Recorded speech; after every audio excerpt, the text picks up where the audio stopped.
Episode 24, Hell of a Night. It's the horrifying story of the messy, inconsiderate ghost, who irritated every pony within 100 miles. Woo-woo-woo. I had to admit, I had no idea what to expect. Something here gave Watcher the ability to go on day after day, year after year. The strength to face a future that seemed determined to get bleaker and darker till everything was lost. I needed that strength. Virtues. Friendships. Even love wasn't enough. I needed a reason to live. Or else I was already dead. Spike stretched his arms and wings far overhead as we walked. I don't think I've ever left like that before. You mares must be rubbing off on me, he said with a rueful chuckle. I couldn't help but smile nervously. He was a huge, scaly, fire-breathing carnivore. You seem like you're in a good mood. He blinked, then looked at me with the smallest of smiles. You know, I am. Between you and her and everything, I feel better than I have in decades. Her? Oh. That mare you were talking about. How'd that go? He snorted, glaring at the burned patch. Aside from the Enclave making asses of themselves, just fine, he said with a low, worrying growl. They're up to something, though. Tell me about it. I looked around the cave. Now that I was a bit less nervous, I could appreciate how unexpected it was. The huge pile of gems I had been next to was only one of several, but that wasn't surprising in a dragon's cave. What was surprising were the high shelves packed with books that covered most of the walls. We also passed a dragon-sized circular bed which, aside from its size, shape, and being built into the floor, was a perfectly ordinary bed with pillows and blankets. An ordinary-looking terminal stood on a pedestal next to the bed. I looked up and saw a rough, stalactite-strewn ceiling, exactly what you would expect in a cave. I thought of asking Watcher if all dragon caves were actually like this, but decided that there were more important things to worry about at the moment. So? You have something to show me? I do, he replied in a softer voice, stopping in front of a passage leading deeper into the mountain. But I need something from you first. Something very important, a promise. You have to keep this from your friends. From every pony you can. After what I pulled tonight, I'm not sure I still have any friends, I muttered, ears drooping. Then I met his green gaze, sighed, and straightened. I promise. I'll do everything I can to keep your secrets, Watcher. He looked at me for a long moment, as if trying to gauge the sincerity of my words, then nodded. We wound our way further into the cave as Watcher, or should I call him Spike, talked in his slow, deep, rumbling voice. When the ministries were formed, Twilight Sparkle devoted herself to helping Princess Luna win the war. None of us thought that it would be easy, but I think there was a conceit that, now that we were involved, it'd all be wrapped up soon. But the bigger the ministries got, the less and less Twilight saw of her friends. Did you know that, for years, Twilight lived almost completely alone in Canterlot? He asked, looking back at me, and I shook my head dumbly. She had me, of course, but her entire life was studying and thinking and learning new magic. Then Princess Celestia sent her to Ponyville, she met her friends there and stopped the rise of Nightmare Moon. Together, they could do anything. But once they dove into the ministries, they were slowly pulled apart. It wasn't like there was some plot to keep them isolated. The war was just so big that, honestly, there was no way for us to be together like we used to. And Twilight, she regressed to how she lived in Canterlot, except that she was desperate for those moments when she could be with her friends. 4 times where they could pretend like everything was okay. Most folks thought she was happy being in charge of an entire ministry dedicated to arcane sciences. He let out a great sigh. Deep down, I think she hated it more than any pony. I don't understand how it happened, though. I mean, why didn't they just quit if they were so unhappy? He stopped and looked down at me again. How it happened is a bit more complicated. But as for why she didn't just quit. Why don't you quit being security? I arched a brow and gave a little smile. Spike, I was going to blow my brains out 15 minutes ago. That was suicide. I mean, why don't you quit? He asked, pointing at the word security on my barding with his huge claw. Take that armor off. Go back to chapel. Let every pony know you're done with wandering the wasteland and helping out Hoofington. Why don't you do that? Seems a bit saner than killing yourself. The thought hadn't entered my mind, and I sat down hard. Why hadn't I thought of that? Just give up the job without giving up life? But the thought of what my friends would say. What DJ Pawn 3 or Priest or Bottle Cap would think. I swallowed hard at the unpleasant thoughts, and he nodded. Exactly. It's easy to die. Not so easy to quit. Once they were the ministry mares, they couldn't stop. They wanted to. I don't think even Rainbow Dash liked what they had become. But they couldn't. Not without completely humiliating themselves and letting down Princess Luna. He looked away with a wistful gaze. There was a time, about 5 years after the MAS formed, that I thought she was going to do it. Step down. Hand the ministry over to Mosaic and Gestalt. Just walk away to the life she wanted. So what happened?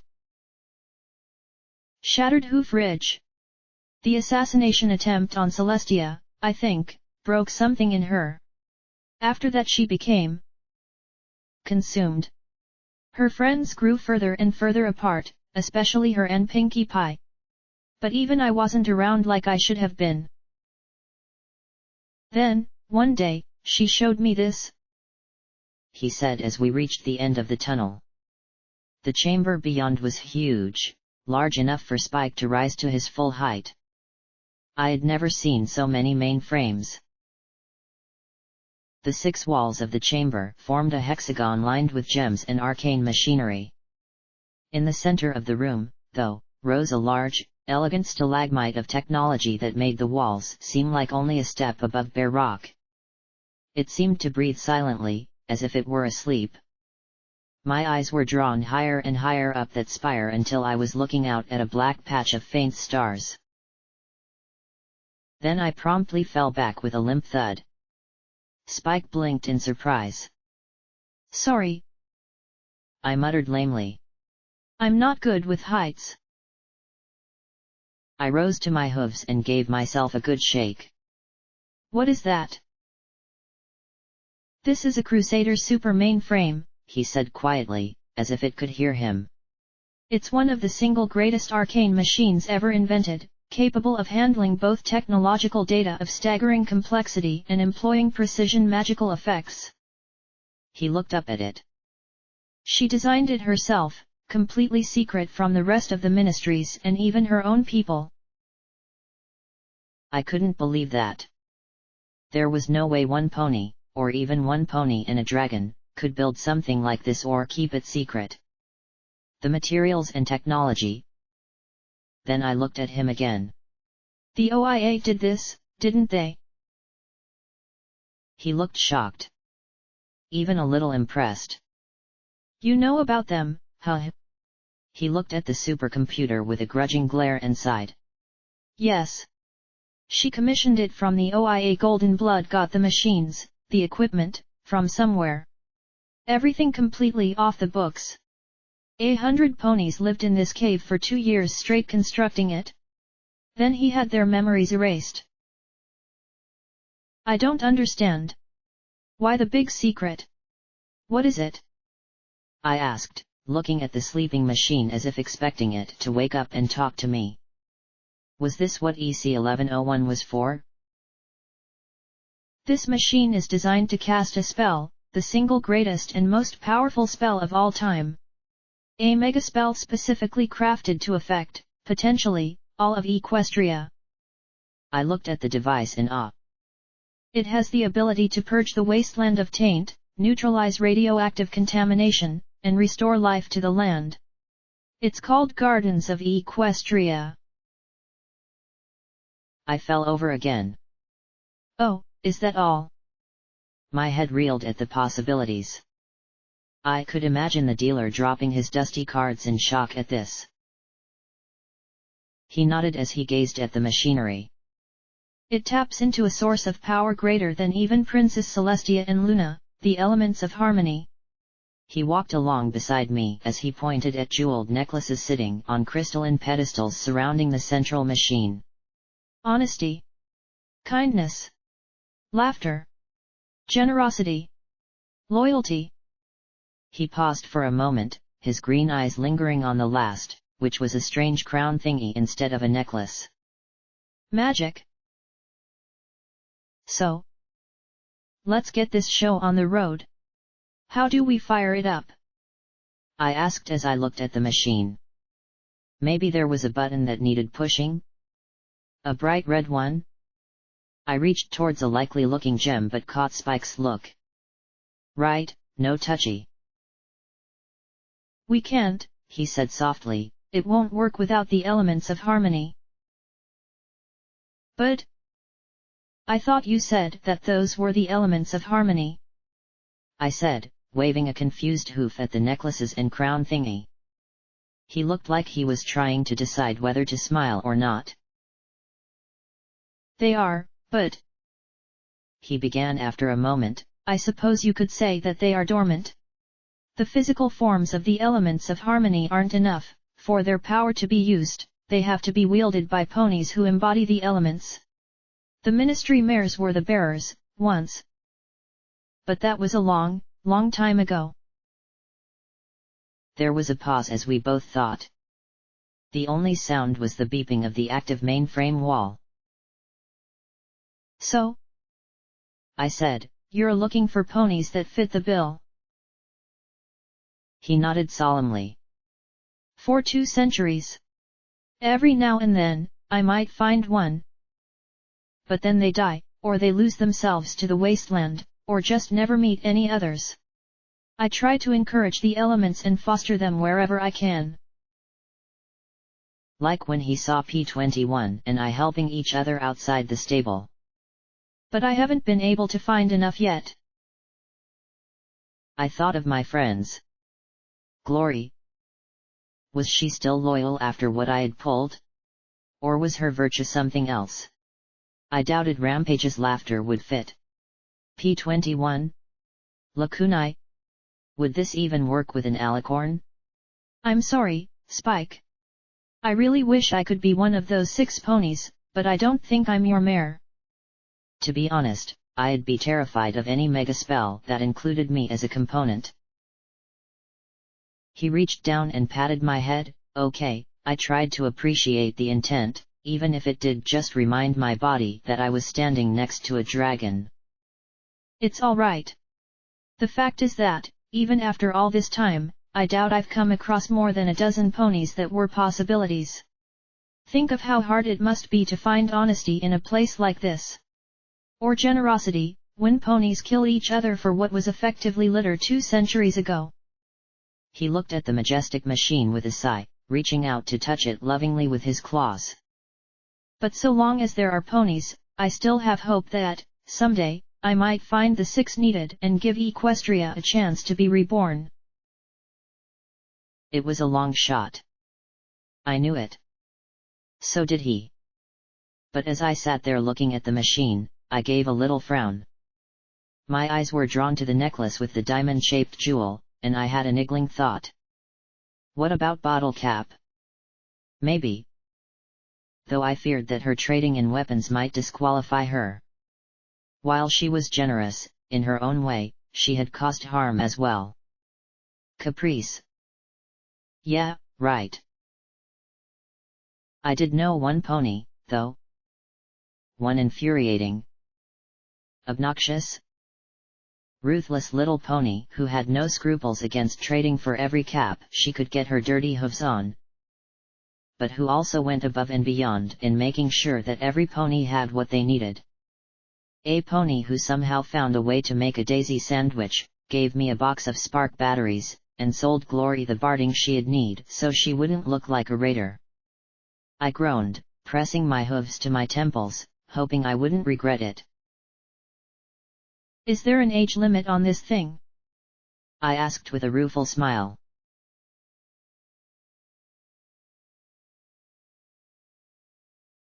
As we walked back to the main chamber, I felt something settling inside me, a dream of a green Equestria. I knew that gardens wouldn't magically make everything perfect, there was still the Enclave and the mysterious projects to deal with. And the raiders, and the slavers, and the bandits, and the remnant, and goddesses knew what else, but an Equestria where the land could grow uncontaminated food and the rivers lacked irradiated water. Maybe it could even disrupt the enervation that sickened countless ponies. The idea, the sheer possibility, was intoxicating. Sure, the odds were slim. But I had beaten Gorgon and Diaz and had a boat dropped on me. I could take those odds. I looked over at a display case, minuscule compared to the bookshelves that surrounded it, smiling fondly at the set of 6 figurines inside it. Together, they just looked whole. Happy. Compared to those 6 figurines, every memory I'd had of the friends was stained with gray. I told him about Charity, and my hunch that her virtue might be generosity. The dragon rubbed his spines, a little skeptical but willing to consider the possibility. It was the best I could do. It's hard to believe that all of this was done secretly, I marveled, but noticed Spike seemed a little put out by the comment. You would have to know Golden Blood. Then you wouldn't be surprised at all. He muttered darkly, plucking up a ruby. His green eyes narrowed as he squeezed it, crushed it into powder, and tossed the clawful into his mouth. Did you know Golden Blood? I asked, and he nodded with a dour look. I felt curiosity nibbling at my mane. I see the ministries everywhere I look, but the OIA's been nearly impossible to nail down. It was designed that way. Again. You would have to know Golden Blood. He licked the rest of the red powder off his fingers, then blinked and looked at my wide grin. He sighed. Every pony knows about Celestia, Luna, and the ministry mares, but no pony knows about Golden Blood because he was always 2 steps away from everything. He was smart. Not like Twilight Sparkle smart. But he knew things that I couldn't imagine any pony knowing. He could read zebra and speak dragon. He probably knew most of the most influential ponies in Equestria. But above all, he knew politics. And he was the one who knew that what he was doing was wrong and did it anyway. I don't understand. Why was forming the ministries wrong? Didn't your friends agree? Princess Luna didn't force them into it, did she? I asked, remembering that beautiful, if faintly flirty figure. If you mean were spears involved, no, Spike muttered, then sighed. I was there when Luna met with my friends, and so was he. The purple dragon snorted softly. She explained how Twilight and the others were ponies she respected, ponies who had saved Equestria in the past and now were needed to help protect Equestria again. How something had to be done to restore confidence after Littlehorn. Then Golden Blood tried to talk us all out of it. He said sourly. He what? I blinked, stupefied. Spike stretched his arm to the terminal and with shocking deftness accessed a file. Twilight somehow got her horn on this recording. The terminal crackled for a moment, then Twilight Sparkle's voice came out loud and clear. I don't know how we're supposed to help, Your Majesty. This war seems too big for us. for any one pony to be able to affect. I knew the rasping gasp that came next. I know it's intimidating to consider, Twilight. We're not afraid, snapped a mare, and my eyes were drawn to the figurine of the Cyan Pegasus. You should be, Rainbow Dash, Golden Blood said grimly. We're not asking you to risk your lives in a fight, or to go on a quest for some treasure. What we are asking you to do is to assume responsibility. You will be given the power not just to act but to direct others to act on your behalf. To work under your direction. To make your vision a reality. This is not the same as working on your own or with your friends. If you fail, the consequences fall not just on your heads, but on thousands. Perhaps millions. Of lives. Can you accept that responsibility, Twilight? Or you, Rainbow Dash? Applejack? Fluttershy? Rarity? What about you, Pinkie Pie? He said in a grave voice. If not, then make your apologies right now, and go. Golden Blood. This was your idea. Princess Luna protested. Then there was another wheezing gasp, coughing, and wet. It sounded like he was drowning. Your Majesty. I know you wish to rule, and to see this war to victory. I beg you to reconsider. We have an opportunity to create a new future for Equestria. A new society. No good can come from perpetuating this conflict. Sue for peace. Let the ponies of Equestria find another path. Live a life away from power. Luna sighed. I can't. Golden Blood, you know I can't. They took Littlehorn from me. Please. Help me make this new government a reality. A long pause. A soft, resigned sigh. As you wish, Your Majesty. The recording ended, and Spike turned back to me. After that, he worked with Twilight and Luna to get everything organized. He talked extensively with each of my friends, working out what powers and ideas they wanted and codifying those into laws. He worked with Rarity on the image that was needed to shore up the ministries. He worked with generals, aristocrats, and bureaucrats to get them to go along. He gave a snort.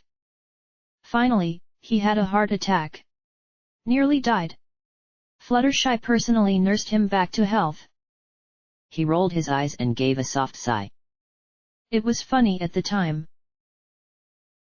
A pony so fixated on something that their heart stopped? Where had I heard that before? Oh, yeah, my own stupid butt nearly dying in the ruins of Frankfurt. He almost died creating them? But I thought he was against the ministries. He sighed and shook his head. I know. I know. With one breath, he told us not to do it, but then he put every effort into making the ministries a success. That's the kind of pony he was. For a time there, I really hated him. His low growl made me glad I didn't have any yellow on me. You did? Why? Because, before he and Luna showed up, I had a good life with my friends. Oh, there was the war, and Celestia's missions, but they didn't feel much different from the adventures we had had before. He said sourly. But you know what he told me?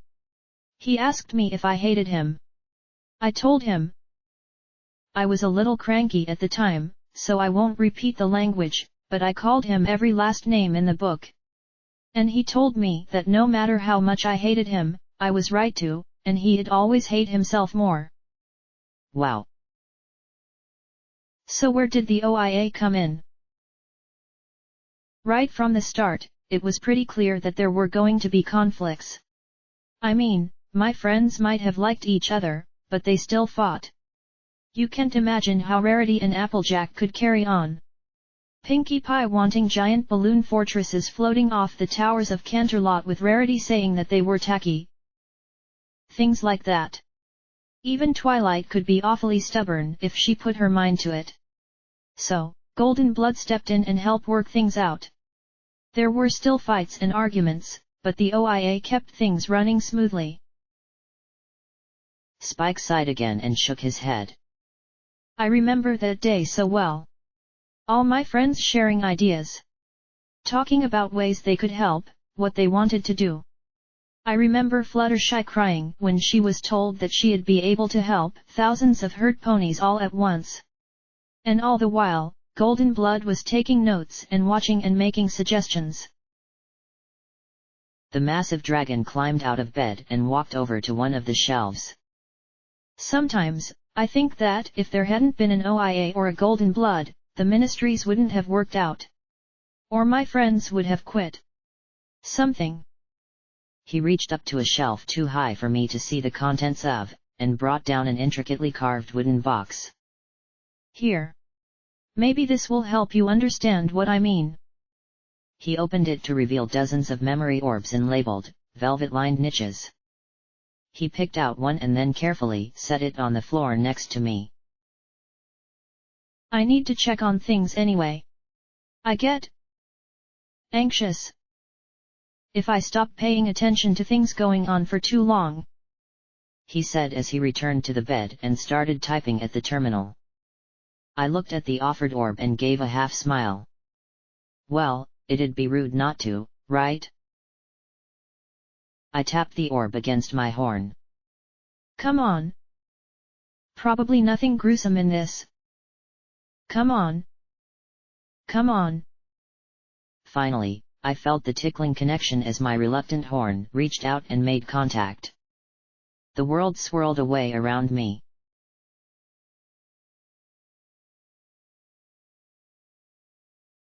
Okay. Mare. Wings. Pegasus. The place looked like some kind of mansion. No, if I had to describe this place, I'd say palace. Red and orange mane obscured the right side of my vision. She walked with her head hung, tail dragging, and let out a soft sigh. Still, this body felt good. Healthy. Fit. And for some inexplicable reason, I felt 20% cooler just watching this memory. So. Ministry of Awesome. Rasped that horrible, wet, and rusty voice behind her. Every feather, and wasn't that a freaky sensation, ruffled as she froze in place, then glanced behind her at the scarred pony with the golden eyes. Oh, hey Golden, she said, turning and giving the most insincere grin I had ever felt. And I was an expert. I just thought I'd slip out. Stretch my wings. Take some air. Through the doorway behind Golden Blood, I could see a room with a large table. Twilight Sparkle was talking, gesturing to some diagrams on chalkboards. Of course. I imagine a member of the Skyguard doesn't have many opportunities for flying about and getting some air, he said in that whispery, rusty voice. He approached, and I felt her take a few more steps back. Goddesses, he'd be so much less freaky if he'd just blink. What's the matter, Rainbow Dash? She looked at the table and all her friends behind him. Nothing's wrong. Everything's great. Just great. Why would you think anything's wrong? She stammered. I've made an art of furtively skulking out back ways and exiting unnoticed my whole life. It's rarely done because a pony is feeling particularly bubbly about their circumstances. He kept up that staring gaze, his scarred face sympathetic. So, what's bothering you? Rainbow Dash looked at him for a long minute, then sighed. It's nothing. I'm useless. I can see why you think so, he replied, and she blinked and frowned. Gee, thanks, she said sarcastically, then faltered. Or, wait. Was that a cut? Ugh. Can you smile or twitch your tail or something when you're messing with me? He turned and walked towards a pair of double doors.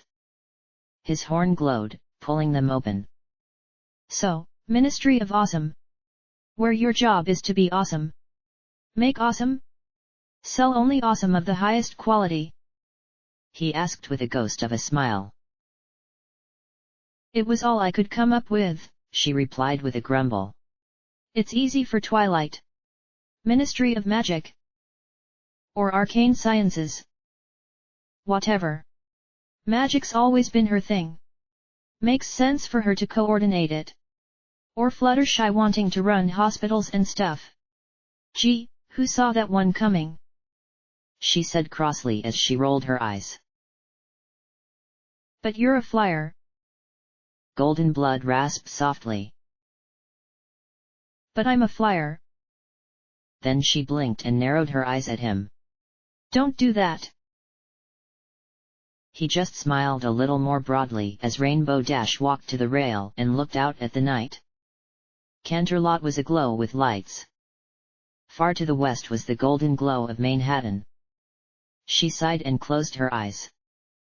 But the only thing I'm really good at is flying. So? What, am I supposed to have a ministry that regulates flying? Holds air shows? That'll really help Equestria. You do have other strengths besides flying. Your loyalty goes without saying. You're brave, if reckless. Tenacious. Beautiful. Okay, I felt her blush something fierce, but then he said, but I know you feel inferior to your friends. She snorted. Yeah, right. What do I have to feel inferior about? He smiled softly at her, and she muttered, right. Don't answer that. She took a deep breath. Look, I'll be fine. I'll figure something out. Somehow. She huffed as she folded her hooves on the marble rail of the balcony. It'd just a lot easier if I were. Well. More like Twilight. Why, because she's smart and you're not. Rainbow Dash looked at him, her ears drooping. But he simply put a hoof on her shoulder. You are not stupid. Perhaps you're not like Twilight or the others, but you are cunning and creative. I've seen you fly. Rainbow looked at him more directly now. What you really need is a challenge. Well, yeah. That's part of the reason I joined the Skyguard. But this isn't a race I have to win or something. I can't just fly out there and beat up all the zebras with my own hooves. Then she paused and rubbed her chin, adding, maybe. We're in a contest now. War is a team sport, with deadly and desperate odds. Win, and you live. Lose, and you might die. He said quietly, then smiled slowly. But there's more than one way to win this contest. Say, if you cheat. Cheat? Rainbow Dash blinked. How the hey do you cheat at war? I didn't know there was a rulebook. Most ponies might think that wars are won on the battlefields, and there's no doubt that battles are critical. But what if an army arrives to the battle hungry because their food supplies were blown up? Or lacking weapons because the shipment was delayed? Or late because their base lost power? He asked with that steady little smile. Do you think that might change the battle? Well. Sure. That makes sense. She cocked her head at him. So? Don't we do that? He gave a tiny shrug. Our military is all about winning the battle.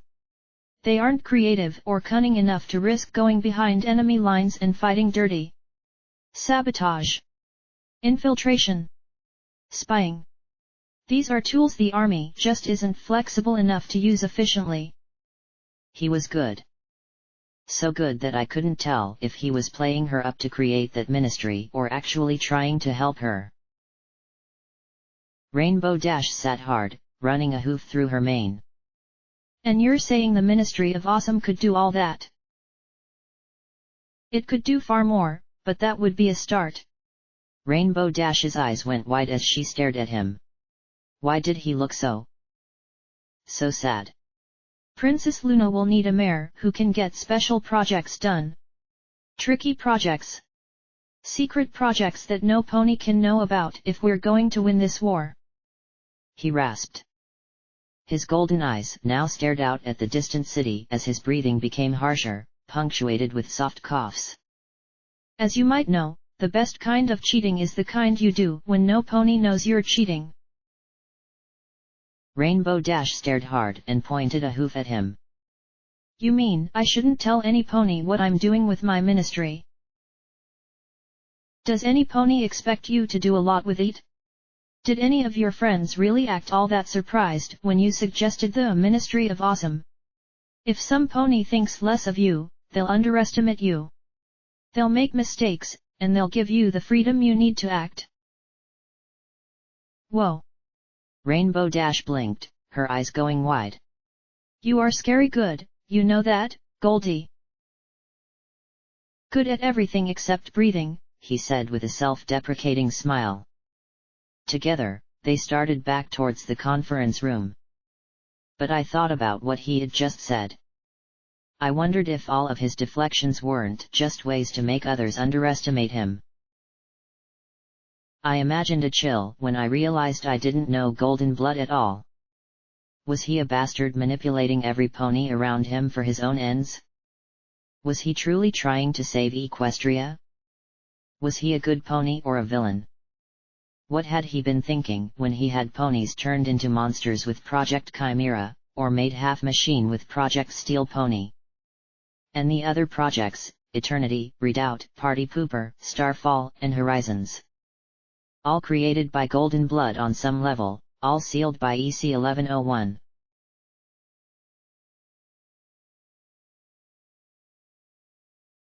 I came out of it alone.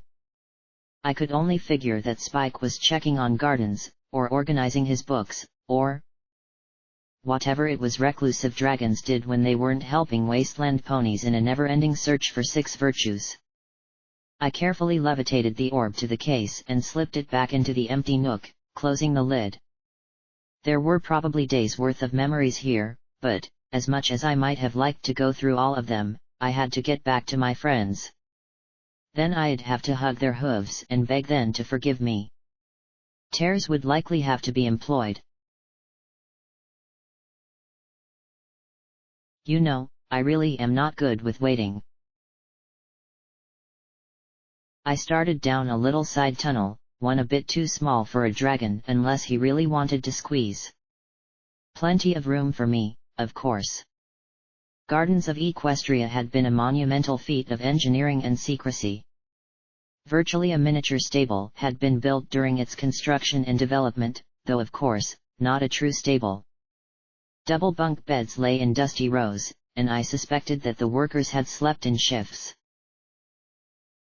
The normal priority of scavenging went, weapons, armor, medical, food and drink, and something to sleep in.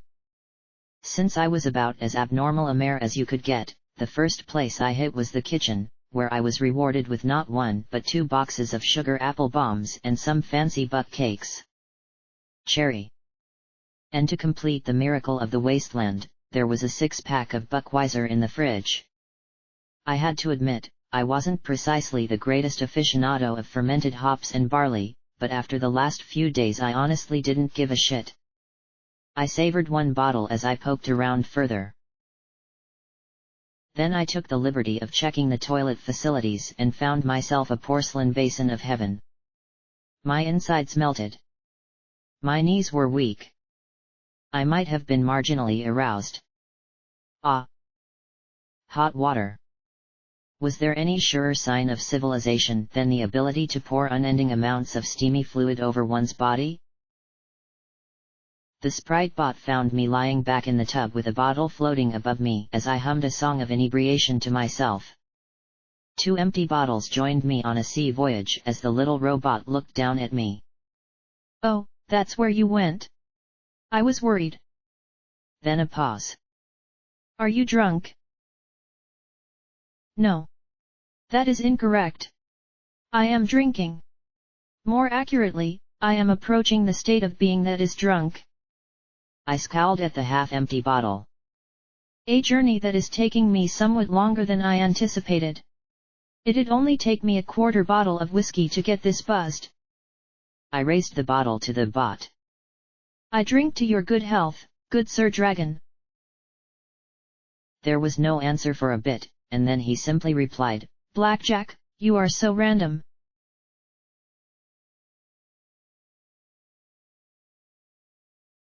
After a soak, which did a marvel on my attitude, I stopped and considered myself in a mirror by the sinks. Ugh! The last 3 weeks had done a number on me. I was definitely skinnier than I had been. The shiny scar on my chest was my most obvious souvenir of combat, but it was joined by a satellite of injuries all around it. Between the chemical burns and the shower, I was almost a mottled pink instead of white. And my mane needed a grooming badly. I chuckled ruefully. Going from suicidal to wanting a haircut, that was progress, right? So, going through for supplies? Spike asked. Yeah. Hope you don't mind, I said as I tugged open the box of cereal. I know that this is all your stuff. Don't worry about it. I'm not using any of it. Honestly, I forgot that those smaller tunnels were down there. I personally wondered how Spike had managed not to go stark raving mad all alone. I supposed having guests like me and his mysterious mare friend did him a lot of good. So, tell me about your friend, I asked around a mouthful of sugar apple bombs, wonderful powdery dust all over my muzzle as I floated the box on my left and the beer on my right. I found an arms locker and did a little happy dance at the sight of the ammo containers. It was almost like my birthday. Who? Oh. You mean Little Pip and her friends? Yeah, I said as I looked in one ammo box and gave a little squeal of delight. To spare, my poor shotgun, because some pony had included explosive rounds in this arms locker. I had missed the little orange shells of Boom. What's she like? Well... It's kind of hard to describe her. She's... kinda like you, actually. That made my ears perk. Minus the drinking, he added. I snorted. If she couldn't handle a little wild Pegasus. She struggles every day to make the wasteland a better place, no matter what. Okay, I could excuse sobriety for that. She's like me? Poor dear. I said with a smile, cleaning out his supply of shotgun shells but leaving the other ammo. Maybe someday this Little Pip or some other pony might need some. I also found a second pump action and a sweet muzzle choke that would help reduce the spread of my buckshot. And her friends? I asked as I pulled the two guns apart and started pick out the better parts. Well, there's Velvet Remedy. She's the closest thing to a real pacifist I've ever seen in the wasteland. Thank goodness she's got her friends to keep her safe. Then there's Calamity, a Dashite with a real beef against raiders. I like him, but he's definitely got a past he's trying to leave behind. Steel Hooves, a Steel Ranger from Manhattan, is their heavy weapons pony. Not really sure about him, but he's much better than the rest of the Rangers. Spike said with an annoyed snort. I cocked my head and looked up at the little machine. You have a problem with the Steel Rangers. Any pony who puts more importance on a suit of power armor or a Gatling gun than on a pony needing help isn't much of a pony in my book. Plus there's the fact that they feel they've got a mandate to possess any and all technology they deem advanced enough. He noticed my I am not getting the problem look and sighed.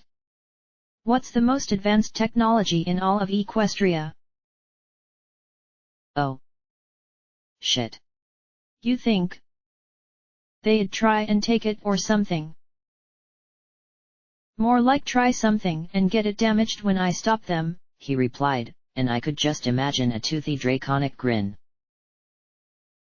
I thought about that. I really didn't know very much about the Steel Rangers. Then again, there was so much that I didn't know very much about. So, is that all of her friends? Her close ones, the ones who travel with her, yes. I inspected the shotgun parts in silence for a few moments, but then a thought struck me. Do you know the stable dweller too? I said with a small grin. There was a pause. Yeah. What's she like? I asked as I carefully added the mod. I didn't want my gun blowing up later because I had screwed the thing on wrong. Well. Blackjack? You mean you don't know who she is? Well, no. It's not like she gets out east a lot, I said with a small huff of annoyance. I like to imagine her as some big, tough, take-no-shit kind of mare. Sorta like... Did you know Big Macintosh? You knew Applejack, so you must have. I said as I wandered into a small medical bay. Ooh. Spare buck, magical bandages. And dusty but still beautifully lustrous purple healing potions that would really heal. Goddesses, I hated enervation. That's what I imagine she's like. Big and tough and strong and doesn't let anything cross her. She probably dual-wields miniguns with missile launchers strapped to them. I brightened as I grinned. She's probably got some kind of power armor too. Like magical super heavy plate that blasts lightning from her horn. And flies. There was a prolonged silence from the little machine. Spike. I frowned. From somewhere deep inside the mountain, I thought I heard laughter echoing down the halls.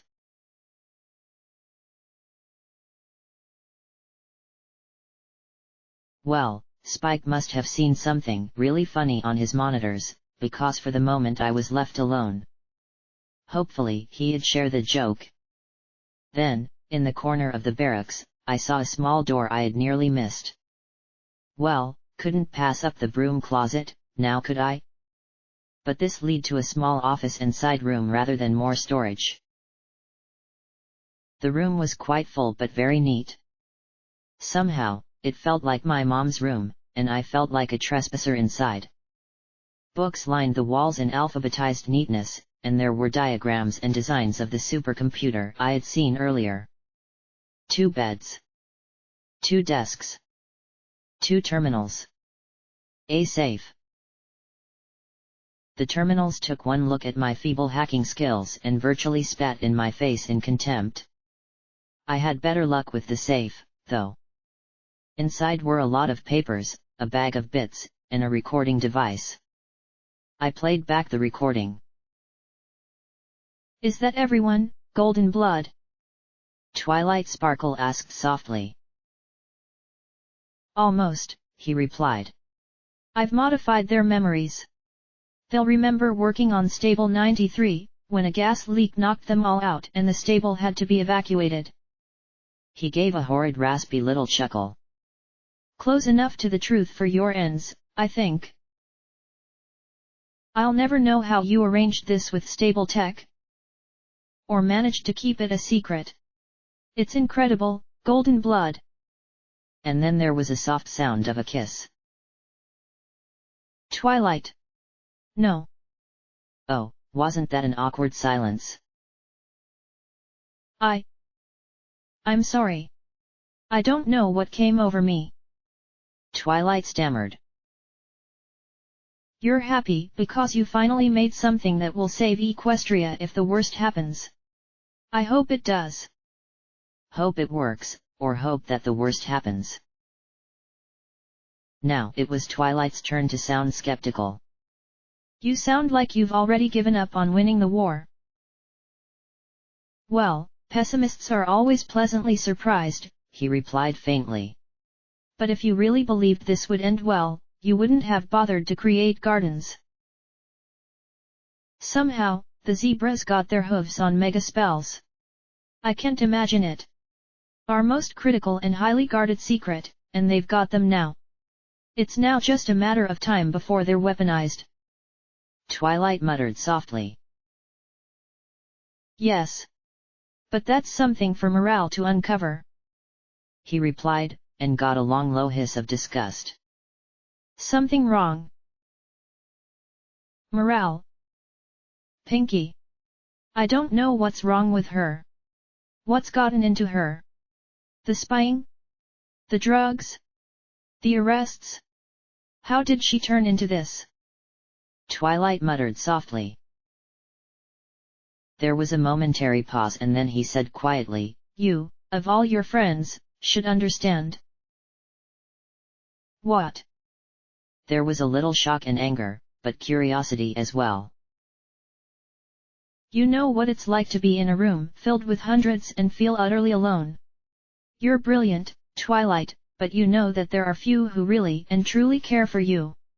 You're respected, certainly, but feared as well. You know how sensitive and perceptive Pinkie Pie is. Do you really think there's a single pony around her that likes being with her? Well, I mean, the parties and drugs and... There was a long, drawn-out sigh. You're feared for your accomplishments. Pinkie Pie is feared for her threat. With a single proofless accusation, she could make almost any pony disappear. The MOP is modifying memories with ever-increasing regularity. How could Pinkie Pie ever be happy knowing she's surrounded by ponies who fear her? Who hate her?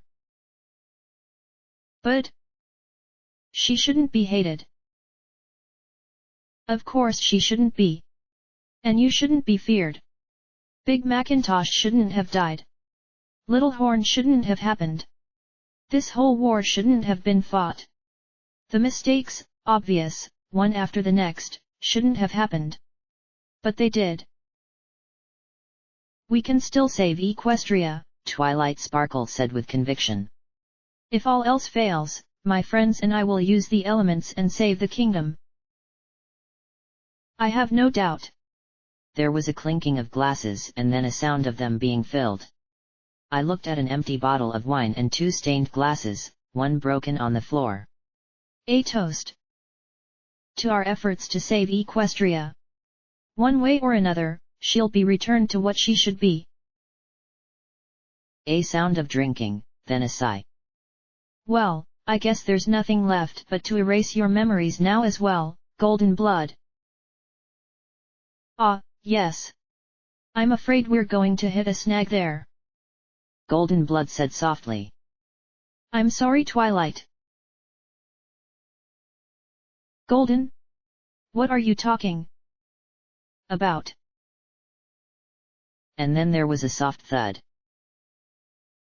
You are brilliant, Twilight. But sadly you're not sneaky enough. You won't be able to keep this secret forever. I will, he said softly. If your method fails, mine will succeed. A few minutes later, a much younger sounding Spike asked, Twilight? Golden? Is everything okay? Just fine, Spike. I'm afraid she's exhausted, though. I removed the memories of this place just like she planned. I'll take her back to the MAS hub in Hoofington to recover.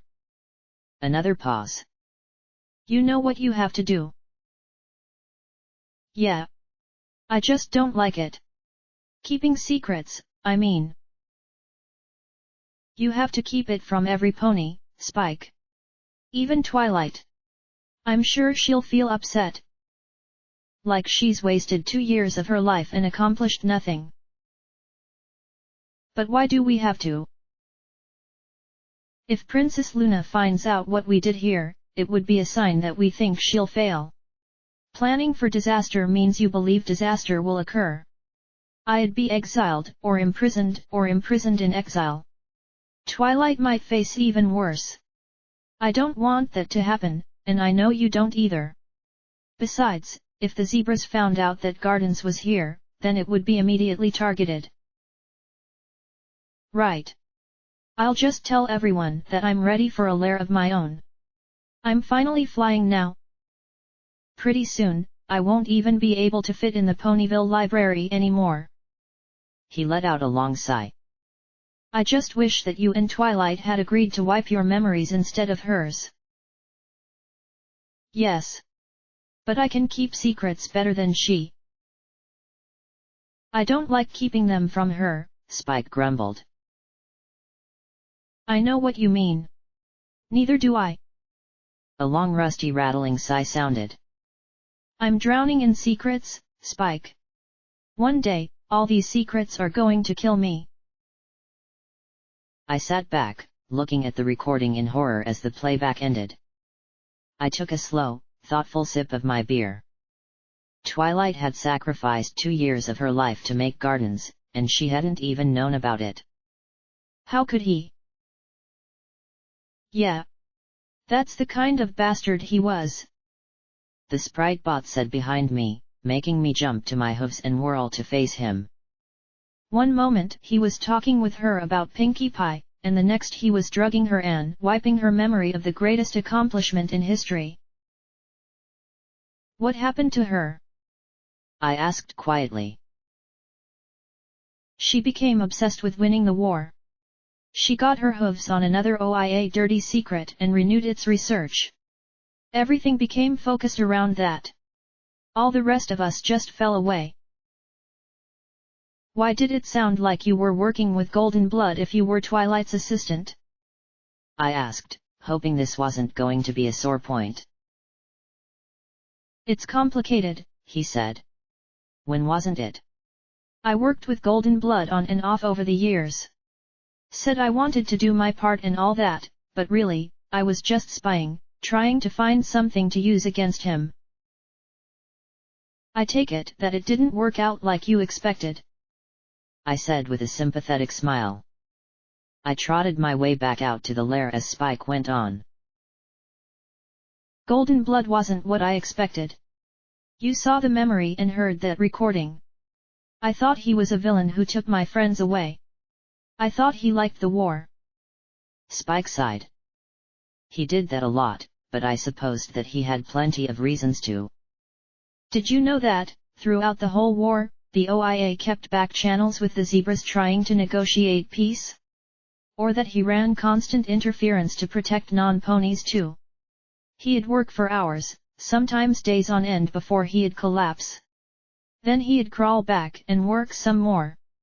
He kept saying that he was trying to save Equestria. Not win the war.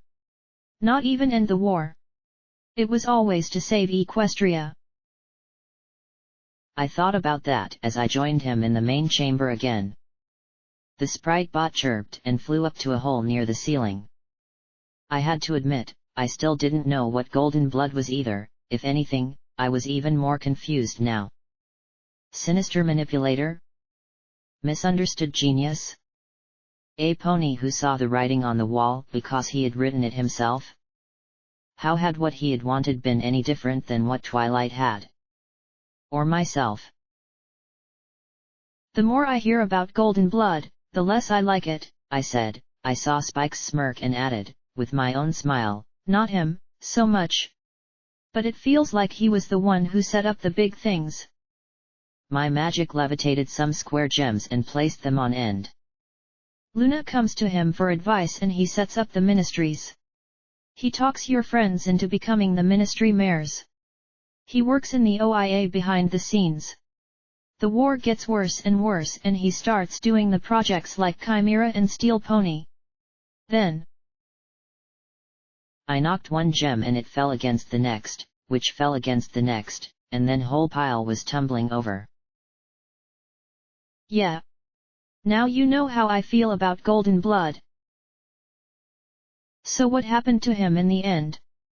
Wasn't he removed from being director? Suspended. Luna found out something she didn't like. I don't know what, but it caused a major shake-up. Still, I don't think even Luna realized just how much power he had at that point. I know that horse might have been in charge, but the entire OIA still went through Golden Blood and Hoofington. No pony wanted to touch him. He knew too many secrets. Had too much leverage. Then, Finally, he was arrested for treason. Treason? I gasped. He nodded gravely. No pony knew the details. It didn't matter, though. The next day, the bombs fell. Canterlot was consumed by the pink cloud. Golden Blood probably died in his cell. He flicked away a diamond with an expression of good riddance. I frowned up at him. This wasn't quite what I expected. This wasn't anger. There was something else to this. Spike, why are you really upset with Golden Blood? He gave me a sharp look, and I was reminded that I was on the wrong side of Spike on the food chain to press questions. Please. Tell me. I think that Golden Blood might have done something in Hoofington. Something that's not over. Spike looked at me for a long moment, then let out another sigh. Dragons aren't exactly real big on family. Twilight raised me, and I loved her like a mother. She tried to teach me right from wrong. I grew up surrounded by mares, and don't get me wrong, they were my dearest friends, too. There was just one little thing missing. I thought of my own upbringing. Funny. 3 weeks ago, I never would have thought of it. No father. Yeah. Not a lot of guys in Ponyville were real keen on hanging out with a baby dragon. Oh, there were Big Macintosh and Angel Bunny. Snips and Snails. But yeah. Not a lot of guys. He sat up and put his elbows on his knees, cupping his chin in his claws. You know how I said I originally cozied up with the OIA to find some dirt on Golden Blood? I nodded, and he sighed. Well, over time, it sort of changed. I had never really spent a lot of time around a guy like him. I told you how scary smart he was? Well, that didn't wow me much. Twilight was smarter. But he was also strong. Determined. Focused. As much as I resented how he created the ministries, he was also the closest thing I ever had to a father. He told me once that a stallion had to devote himself to an idea and, whatever that idea was, it would shape him for the rest of his life. Like a virtue, it would define you. Build you into the person you are. It didn't matter if that idea was good or bad, so long as a guy stuck to it at all costs. The dragon looked back towards the depths of the cavern. Sometimes, when I get lonely, or frustrated, or just tired of this, I think of that. I think of what it means to be a guy. That I have to remain true to this. And even though I hate him a bit, at the same time, I can't hate him completely. I've tried, but I just can't do it. He sighed and shook his head. The last thing he ever said to me, the night before he was arrested, was how proud he was that I protected the secret. That I kept the vigil. He was proud of me. I don't know if he was just lying to me or if he meant it, but I still feel it inside. Well. You should be proud. I said. I think that, through it all, you've tried your best to stay true to Twilight and what she tried to do here. I immediately brightened as I pointed a hoof at him. In fact, why can't you be the element of loyalty? I'm sure you would make a great Rainbow Dash. He blinked and waved his hands at me. Oh, no. There's no way I'm going to try impersonating her again. It didn't end well the first time and it won't end well now. He said firmly, but then chuckled. But thanks for the thought. No problem. So. I looked at the mouth of the cave. I guess I should get back to my friends. I'm going to have to kiss Glory's hooves big time when I see her. And there'll probably be some groveling involved. Tears. I sighed, looking around the cave. I don't suppose I could hang out here for a few years, could I? Just as an option. Go find your friends, Blackjack. I know they're worried sick. He said with a sigh. I'd fly you, but after leaving once, I'm positive the Enclave is on high alert for me to leave again. I won't be able to go out for a good long while. Oh. Great. That just left me on the top of a really high mountain. Fortunately, the inebriation was making me feel a little less ugly about the prospect than usual. He must have seen my face, because he chuckled. Don't worry. There's a path. I've got a few connections with ponies across the wasteland to bring me food and fresh gems in exchange for info. Just hug the side of the mountain. Sure. Right. Sounds like a blast. I trotted up to him. Thanks, Spike. For everything. For showing me something better. You're a good pony, Blackjack, he said as he stroked my mane with a claw type. I know you don't feel it, or see it, or believe it, but you are. I hugged his claw tightly, being careful not to cut myself. I'd only had Mom for a family, but now I had an inkling of what it meant to have a big brother, too.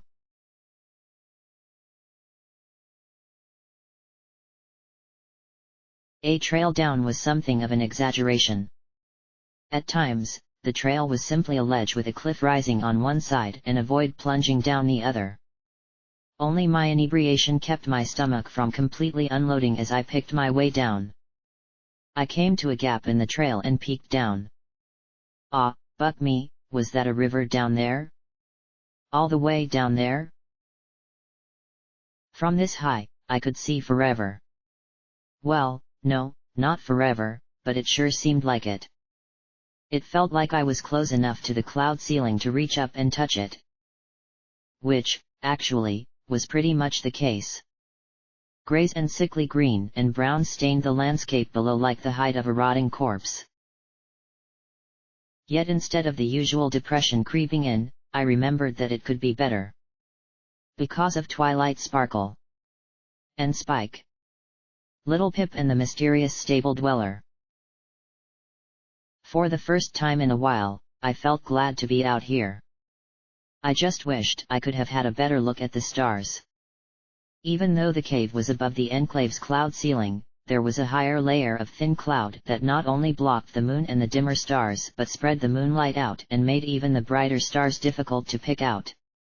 Still, the rainbow halo the clouds gave the moon had been one of the most beautiful things I had ever seen. If I could have stayed up there forever. But I still had my friends to meet up with. Copious apologies to make. A brain that was slowly breaking down. Possibly a really big bounty on my head. Old plots that were still doing plot stuff. Enclave plagues. I cast one last look at the path behind me running up into the cloud ceiling, took another long pull off my bottle of Buckweiser, and tried to set my mind firmly ahead. First. Just got to do this, I muttered as I looked at the gap. I could imagine a little pony singing in my head that all I needed was a hop, skip and jump. Right. So. A hop. Really, it was more of a step. A skip. A second step. And a. Don't look down. So of course I looked down, my eyes widening as I plunged to my death. Or not. My forehooves landed on the far side of the gap. I heard an orange pony groan softly in the back of my mind. Okay, more voices in my head, but, on the other hoof, still ahead to have voices in. Not plunging to my death. But now what? Missiles make everything easier. The rocket streaked from above, and my legs kicked me across the gap as it exploded behind me. The blast knocked me horn over heels and smacked me into the ledge on the far side. I lay there, upside down, as two suits of black Enclave power armor landed on my ledge while a third remained hovering above us. Damn it, Boomer! Can't question her if she's blown to pieces! Yelled the leader through her helmet. Right. Saves us all the yappin'. muttered the buck beside her. Till command asks why we used up a missile.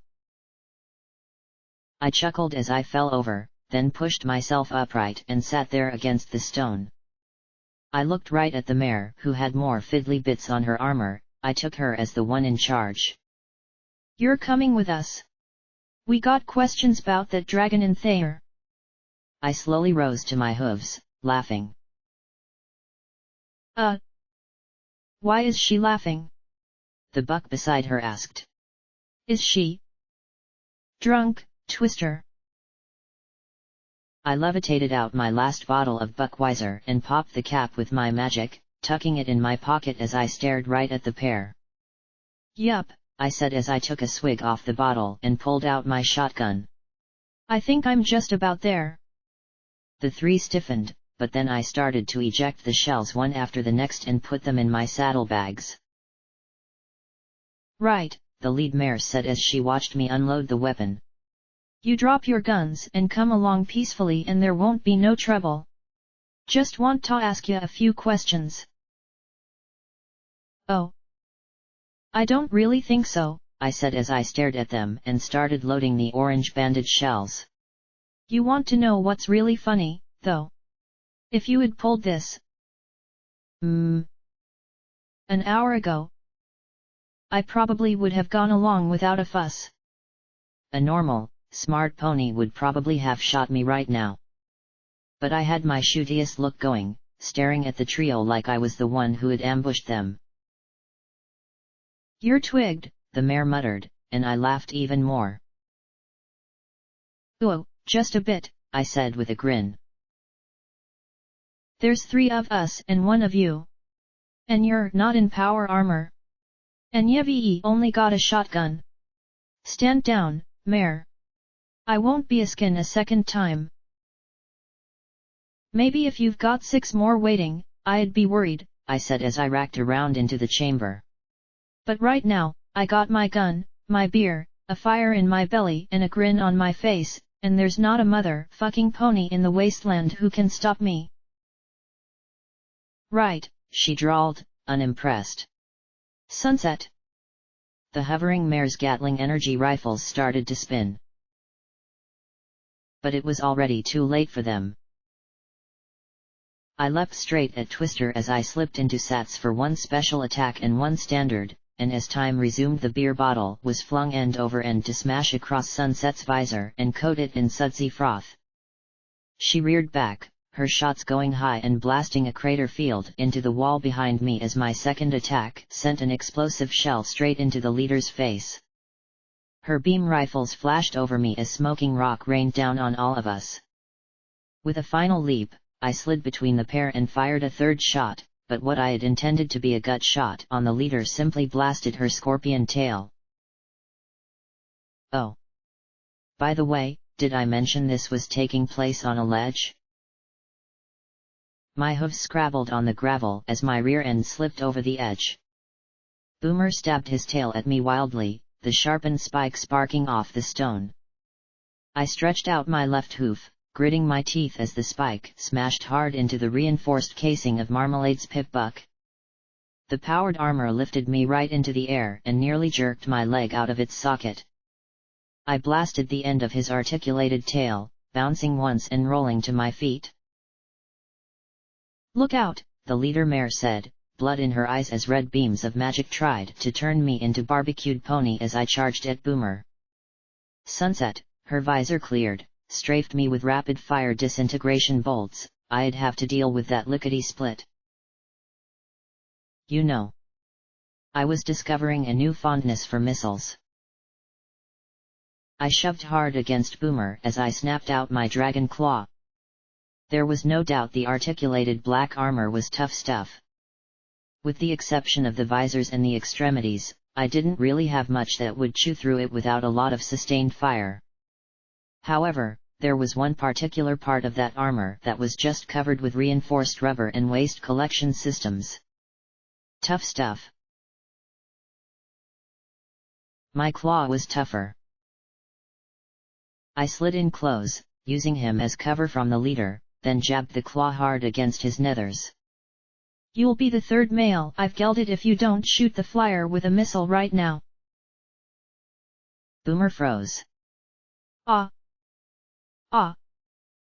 I wiggled the tip. Ah, shit. I'm sorry, Sunset. What? The hovering mare asked blankly before he sent a rocket right up into her chest. The missile exploded and sent her arching over the gap to land with a crash on the far side. Boomer, you idiot! The leader shouted in rage, and there was a blast and her red beam struck my dragon claw squarely. In a flash, the weapon was reduced to sizzling chunks of bone. Take her down or I'll shoot your jewels self. I'm tryin'. He shouted as he shoved me away, but I had swapped back to my shotgun and was blasting at his wing guards and weapons now. The leader had taken to the air, her weapons were far more accurate at range than my shotgun. But not much more than my rifle. Insats. I targeted her head. 2 rounds would probably do it. Be kind. Except, if I killed her, it would probably make even more trouble for Spike. They already had questions for him. I cancelled the 2 shots and placed one on each of her beam rifles instead. Luck was with me, the armor-piercing rounds I had loaded in the print shop tore right through the delicate magical weapon components. Boomer was turning to face me as he loaded another missile, but once more I was running. My barding smoked from the beam impacts, but at least I wasn't smoking as I jumped on top of him and put 2 rounds straight through one of his wing guards and into the feathered appendage. That was when the leader swooped in and tackled me. In a second, we were over a very long drop as my legs wrapped around her. Gotcha! She laughed. I had to admit, she had very pretty lilac eyes. Then I pressed the shotgun against her head. Y'all can't be that crazy! She shouted as her eyes went wide. Y'all die too! Yes, and the thought of plummeting hundreds or thousands of feet to a very squishy end sent a very familiar fear screaming in my head. However, at this exact moment, the alcohol and the high I rode took that fear, tied it up, tossed it in the back closet of my mind, and beat it into submission with rubber hoses. Me? I've had cyber ponies blast me with artillery. I've been shot in the back by zebra snipers and taken an armor-piercing round through my skull. I've had my face attacked by almost every single pony I call a close and personal friend. I've had boats dropped on me. Don't you tell me what will and won't kill me. I shouted in her face as I grinned from ear to ear. You hear me? You're fucking loco. I jammed the gun hard into her temple. Do you fucking hear me? I roared even louder, wondering if I could use her like a parachute. She must have seen it in my eyes. Yes. She yelled. Then fly your ass east, right now. I said, and then glanced back at all the nothing underneath me. You know, for being beaten with hoses, that fear was still mighty loud. And get me on your back, damn it. Please.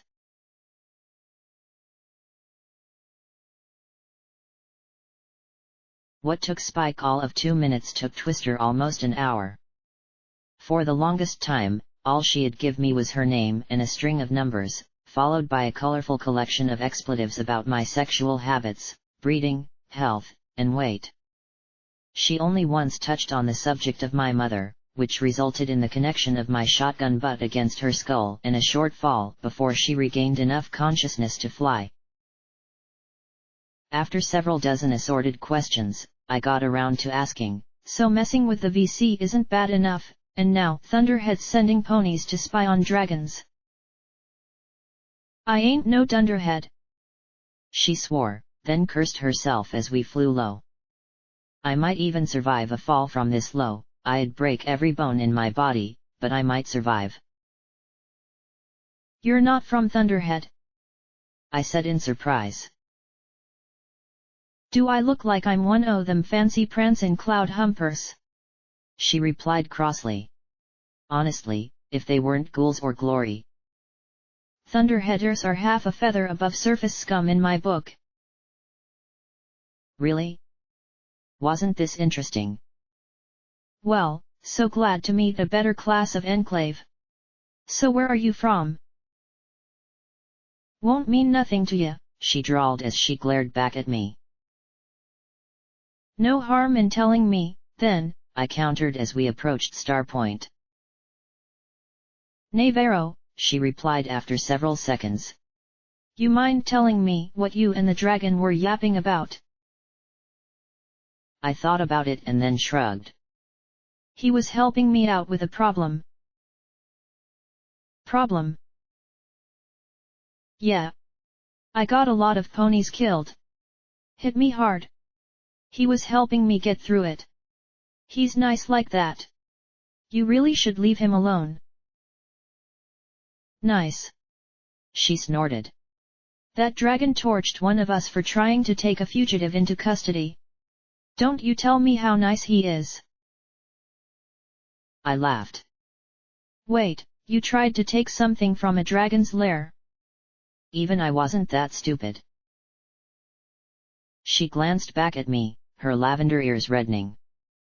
Well, yeah. Right. Good call. Be glad only one of you got toasted. He probably could have killed all of you. I pointed out, and she clearly didn't like it. Ain't nothing you would understand, she muttered. Maybe not. But I was in security in my stable. So I'm sorry. I know how bad it hurts to lose your own. And I could still hear that word and smell that smell as if I were still there. I wondered if I always would. Then I adopted a lighter tone. Still, I got to admit that I am just burning up with curiosity about your problem with Thunderhead. Because they've really got my hate too, and it seems damned stupid for us to fight each other. You're a surfacer. I ain't allowed to talk to you about nothing. She muttered stubbornly. Got to keep our own safe and sound. Believe it or not, I understand that better than you know. Security, remember. I said as she finally touched down on the rock. I slipped off her. Thunderhead operative light hooves created a plague that infected my stable. Turned them all into raiders. I had to put them down myself. I said softly as I found vigilance amid the rocks and lifted it. You? What? Her eyes widened in shock. You're lying. I stared right into her eyes. Tell me I'm lying again. And as I stared into her eyes, I thought of Midnight's scream. I thought of limp foals lying on the atrium floor. I thought of that horrible smell. But, as much as it hurt, I didn't feel that hollowness inside. She looked away quickly and I took a slow breath, opening a sparkle cola and taking a sip. Anyway, you should probably get going. I said as I unslung Taurus rifle. Why? So you can shoot me in the back? She asked in alarm, her eyes narrowing. No. Because I'm seeing red bars. Lots and lots of red bars. I said with a swallow as I lifted the rifle and looked through the scope. Through the darkness and spitting rain I picked out a leonine form and stinger tail amid the stunted and dead trees. Manticores. Manticores. She said in alarm as she shielded her eyes from the rain. Demmed hoofentun sky piss. She spotted them without the scope, backing away in alarm a little. What are critters like that doing out here? Following me, I bet, I muttered. No sign of the monster pony that controlled them. Well, take care. Have a good one. You held up your end of the bargain. I swept the rifle back and forth, looking for a skull to perforate. You're just going to stay here and die alone? She goggled at me. Well, you could stay and I'll have company. Your armor is trashed and those manticores can fly. It's me they want. Not you. I muttered as I glanced back at her. But she was looking at me funny. Like she wasn't sure if I were crazy, something else, or both. Can you buy me time? Possibly. For what? Let me get some scrap metal, and my armor will make repairs. I'll need a few minutes, though, she said as she opened up a panel on her forehoof similar to a pip-buck. Well, any stable in a storm? Right. I'll try and leave some for you. She snorted and smirked. You better. I ran towards the woods, hovering the rifle to my left and the shotgun to my right. Sure, it looked badass, but I doubt any pony would be impressed with my aim. I found a nice picnic bench, rested the hunting rifle on some boxes of junk, and took sight. 2 manticores roared and broke free from the group, bounding across the uneven ground as their claws scraped off the stone. Sats let me line one of them up perfectly. 1, 2, 3 rounds in its skull, and the leonine monster staggered and fell to the side, unmoving. 1 down, a lot to go. I swapped targets and guns, my focus lining up a shot from the hip. The explosive slug fired, but lacking a hard surface refused to detonate, just slammed the monster back and stopped it in its tracks. I wasted 4 more before the beast went down. And the rest were coming. As quickly as I could, I swapped the explosive rounds for buckshot and loaded a magazine of hollow points into the rifle. I started backing up, firing with the rifle till they were close enough for a pounce and then swapping to the shotgun. There was no finesse in this, no elegance. Simply firing and moving as quickly as I could and not letting the giant felines pounce. If I'd had a wide open area I'd have been fine. My butt hit a rock at the exact moment one pounced. I blasted twice with the shotgun. And the third time I heard the sickening sound of it firing on an empty chamber. Its forelegs sunk 2 heavy claws into my shoulders and it opened its mouth wide to chomp my head off. My eyes went wide as I stared into its gaping mouth. 3 magical bullets exploded right down its throat. The monster vomited hot blood over me, and then slumped against me. My horn throbbed with the sudden release of magic. Unfortunately, I was still pinned by the heavy body as I struggled to shake the claws out of my barding. 2 more were racing at me. How many rounds were in the rifle? 2. I brought out vigilance and opened fire. The heavy 12mm rounds bit deep into the massive monsters, enough to hold them at bay for a few precious seconds as I struggled to free myself. The second I ran out.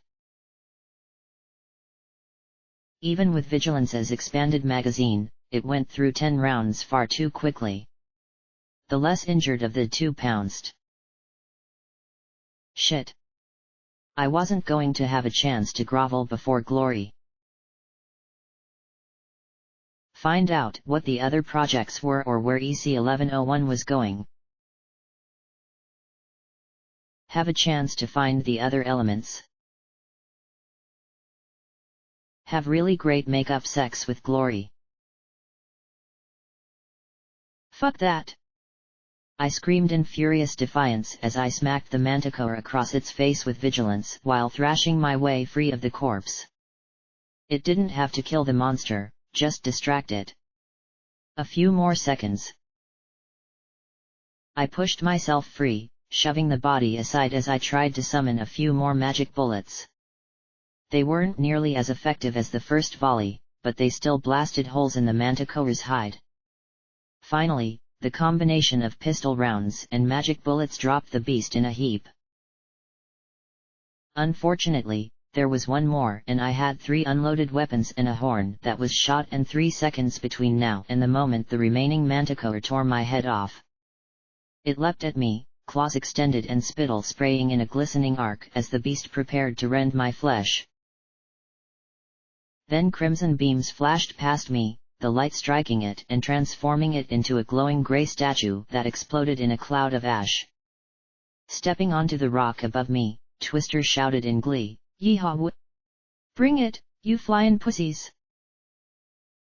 With her momentarily drawing their attention, I reloaded Vigilance and my shotgun.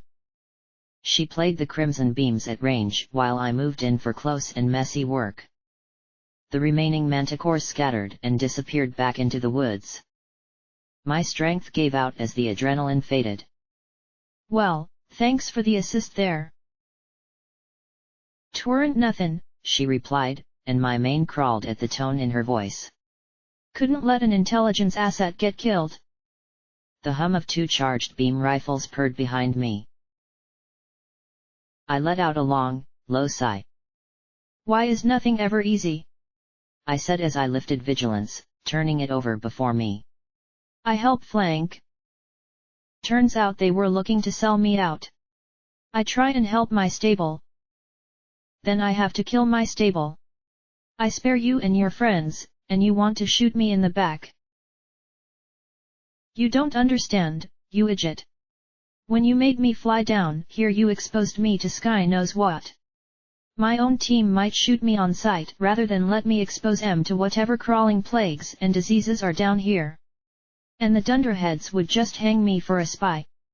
I want to get back, I'll need something that'll put me through Deccan rather than put a bullet through my brain. I got to take you back with me." I knew that desperate tone. I had shared it myself on more than one occasion. "You won't get contaminated so long as you don't eat contaminated ponies or food," I said matter-of-factly as I stood and holstered my weapons. "The volunteer corps seems to operate just fine. When they're not sending their own ponies on suicide missions to give peace offerings to raiders." "What are you doing?" she asked nervously as I started walking away. "Going to meet my friends," I replied. "You idiot! I'll blast you!" she blustered, and I turned to face her. I replied blandly. "And I'm sure they'll be willing to Deccan whatever you when you come back with a bottle of ashes." That made her mouth work soundlessly before her lilac eyes narrowed. "Well, if I'm fucked either way," she began. "You can be stupid and try to kill me for some petty revenge," I said, staring into her eyes and making her balk.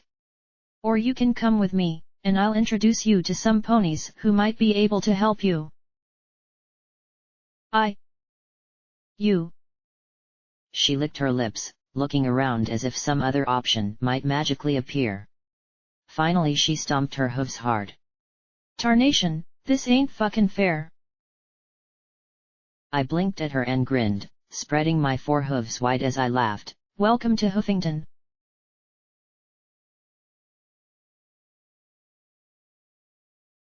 I had to admit, I felt a little bit guilty about Twister's predicament, but it was her enclave's stupid rules and paranoia that had grounded her here. It had taken about 5 minutes of weeping, hoof stomps, and shooting manticore corpses before she finally realized that, either way, she was fucked. She could try and go back and get shot for her troubles, stay with me, or kill me and be stuck down here alone and really fucked. I took the time to harvest manticore venom sacs. They were the only part that seemed to have some value. Once more I was riding her through the air, keeping an eye out for more of the flying beasts. She alternated between cursing and flying silently. We managed to reach Pony Joe's before she finally put down for a breather. I swept the inside, but it was still clear and clean. "So, mind if I ask you something?" "Shut up. I'm busy being pissed right now," she drawled. "Yeah, I know. But you can be pissed and educational," I replied softly, stifling a yawn. "You're not a thunderhead Pegasus." "I got that." "So? Why are you so pissed off at them?" She looked at the cafe sullenly before she shrugged. "They think they're so special." like prancing artistoponies or some shit. Ain't a Pegasus outside Thunderhead that don't hate them something fierce. That surprised me. From the way Glory made it sound, the rest of the Enclave should be thankful. Look. Enclave is a whole passel of towns trying to do our best to survive. We do what we got to do to protect our own. Always have. Always will. She said, and added without bitterness, even if we gotta cut off one of our own to do it. I guess idiotic levels of loyalty weren't just a Glory thing. But it ain't easy. You probably don't realize it, but clouds ain't exactly the best place to grow crops. One mistake in management or just an unlucky equipment breakdown, and a town can face some hardship pretty quick. But we pull together and help our own. And dunderheads don't help no pony at all, she said grimly. I don't really follow. She sighed. When the bombs fell, what we had is what we got. You ever try and get a gun to work without fail for 2 centuries? Ain't happenin'. And gems don't grow in the sky. But Thunderhead had something none o' the rest of us did, Shadow Bolt Tower. At my blank look, she sighed, dirt ponies don't know nothin'. Back during the war, Huffington was the biggest target in all o' Equestria. More so than even Canterlot, it seemed. There was something here that really twigged them zebra off. So when Rainbow Dash founded the Shadow Bolts, their primary base was here. Shadow Bolt Tower. Fucking city was building like crazy, and they took the awesome hub and just kept building higher and higher. Said they were going to build clear to the moon. That sounds about right, I muttered, remembering Huffington Rises. Yeah, well, when the bombs fell, the tower stood. It was so damn high that the top levels weren't irradiated. It had all sorts of magical fabrication equipment. Arms stores. Weapons. A fucking treasure trove. But that wasn't the most important part. Shadow Bolt Tower had something nowhere else in the clouds did. I thought for a moment, and then caught her staring at my horn. Unicorns? Of course. Unicorns. After all, Minty Fresh had been working with them. She nodded slowly. The tower's arcane science and technical staff pretty much all made it to the top of the tower before they died from the radiation. And they've been helping Thunderhead ever since. A fertilization talisman burns out? A unicorn can fix it. Need new beam weapons? A unicorn can make it. Cloud-demmed hornheads keep Thunderhead sitting pretty. But they're still a member of the Enclave, right? Technically, she said with such disgust that I doubted it was more than a formality. To listen to them, they're the most important member. But the thing is, they don't just help the rest of us. Heck no. They'll trade talismans for favors. Extra food for favors. Technical assistance for favors. All them favors add up to a right comfy lifestyle for them and a downright shitty deal for the rest of us. So why doesn't the Enclave do something about them? Tried. She huffed softly. Nearly went to war to take the tower. Don't know the details at all. It was my grandma's time. Finally, there was an agreement made. Thunderhead disarmed, agreed it wouldn't have firepower greater than them vertibuck contraptions. No raptors or nothing, and they'd provide parts and technical assistance, and Thunderhead got to keep its unicorns and a no-fly zone from the rest of the Enclave. They're the most independent group of featherbrains in the clouds and don't give a shit about the rest of their own kind. I recalled just how angry Glory got at the idea of disloyalty. If she felt that way as a Thunderhead Pegasus, I could start to imagine just how furious the rest of the Enclave was. So wait. If Thunderhead disarmed, why not just take it anyway? There's this little thing called honor. Look it up. She said dryly. But besides the treaty, I don't know. Times are demmed strained right now though. Hell, half of us were watching the dragon and the other half were watching the dunderheads.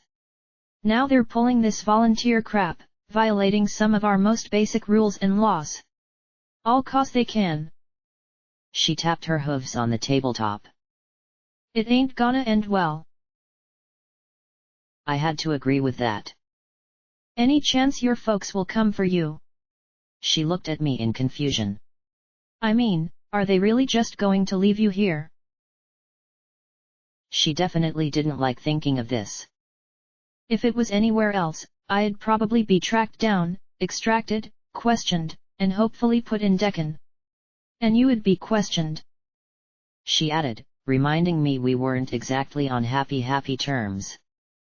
Unfortunately, I'm a Navarro pony in the no-fly zone and now everything's political. If the dunderheads got their hooves on me... She suddenly blinked. Oh, horse apples. What? I blinked and rose to my hooves. Can they track you? I gotta get this off me. I got to get out of here right now. They're probably on their way.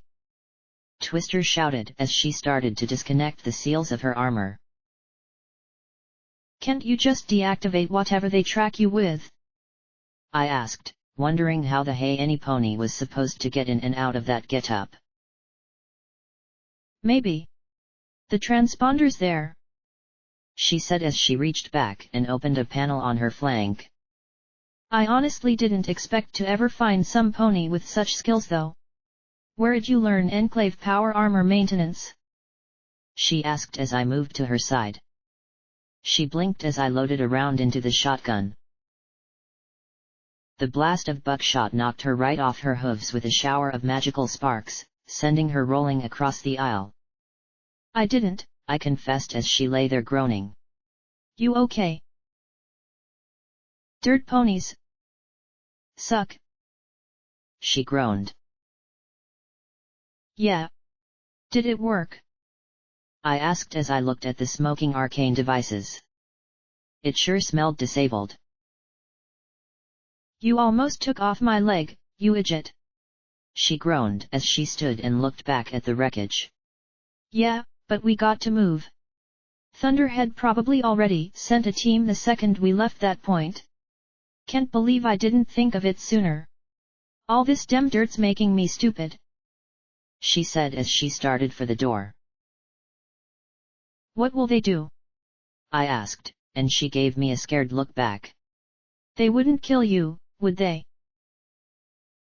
Dunno. Every Enclave pony recovered by Thunderhead ain't right afterwards. I don't wanna find out, she replied nervously as she looked around. Something knocked faintly against the roof. It wasn't much of a noise, but we were both jittery and my mane was itching like crazy. Quick, out the back, I shouted, and we rushed to the back door. I nearly tripped in astonishment. One of the bulbous, armored vertibucks has hanging directly overhead. It must have bumped the building while coming in. Any second now, Pegasus soldiers would come spilling out the rear hatch. If they didn't decide to just use the autocannons. I sprinted for the trees, jumped the ditch running along the side of the donut shop, and ran into the dead woods as Twister glided almost even with the ground in front of me. We put a few dozen more trees between us and them. Twister paused and canted her head. They're broadcasting for me to come out. Says they're here to extract me. She spat to the side. In a pig's eye. Does your armor have an eyes forward sparkle? I asked, looking up. Yup. Great. So an errant glance in our direction would give us away. Now we really had to get moving. Leastways it does when the visor's not all shot up, she added, looking at me sharply. You were trying to arrest me, I countered. You were dealing with that dragon, she snorted. I rolled my eyes as I ducked under a branch. It was just a friendly visit. Hi. How are you? Nice gems you have here. That's all, I said with a smile. She looked at me sharply. Oh, yeah. Just being neighborly with your local dragon. What, I should be a jerk to something that can eat me? I countered. I might be stupid, but I'm not that dumb. Then a red beam lanced down so close to the front of my nose that I nearly went cross-eyed looking at it. Not smart enough to shut up and keep running, though, I shouted as I pulled out Taurus rifle and hit Sats. 3 rounds to the head. And I bucked my dumb-ass brain for forgetting I had hollow points loaded. The rounds shattered off the armor.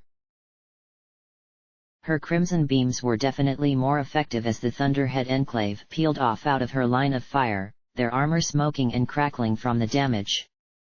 I loaded the rifle for more armor-piercing rounds. Damn, they're on us now. She glanced at me. Only chance for you is to get out of here. Not happening.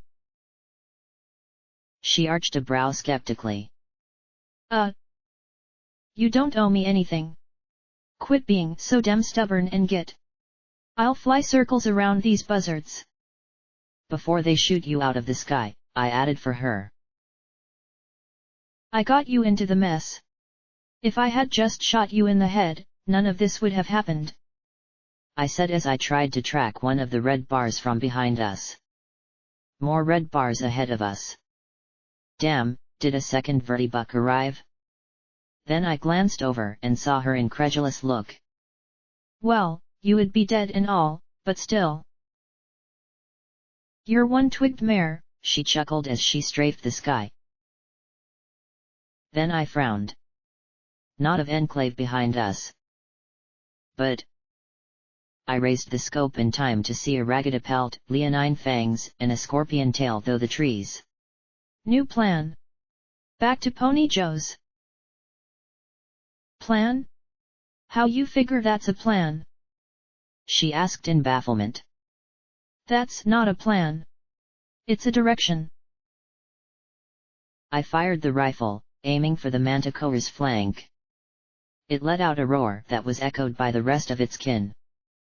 Meanwhile, I was running straight for the Thunderhead Enclave behind us. See? Plan. I laughed as the beasts closed in. The whole pride, or flock, whatever, of manticores was fast on our heels. Twister stared at me in wild-eyed amazement. You're plumb loco is what you are. The Thunderhead Enclave seemed to share the sentiment as they stared at us racing past. Then the snarling, stinging beasts were upon them. The animals seemed to take particular aggravation with the vertibuck, latching on with their claws and scratching at the armor in an attempt to get at the Pegasi within. With both enemies more interested in shooting at each other, we raced south towards Megamart.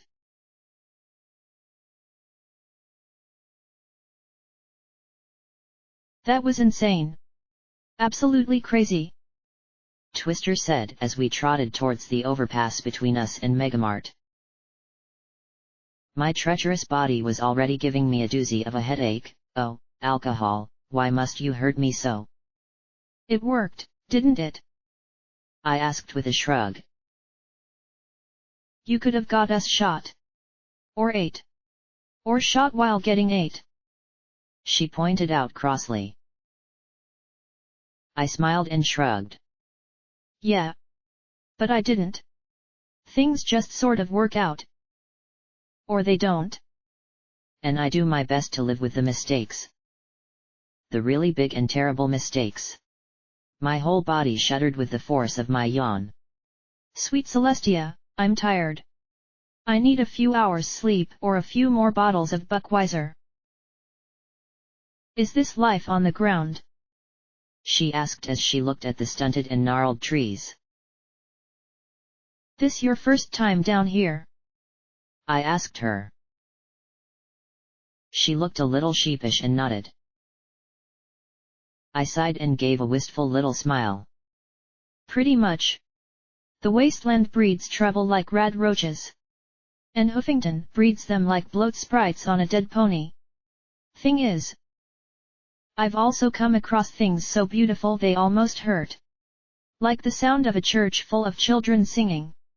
Or seeing slaves freed from bondage. That really struck me. Or finding a pony's personal treasure 200 years after they died. I saw her looking at me oddly and smiled a little. I know, it sounds a little bit corny, but if the wasteland was nothing but pain and suffering, eventually you would get numb to it all. It has just enough good to be worth fighting for. And to really make you feel the horrible parts.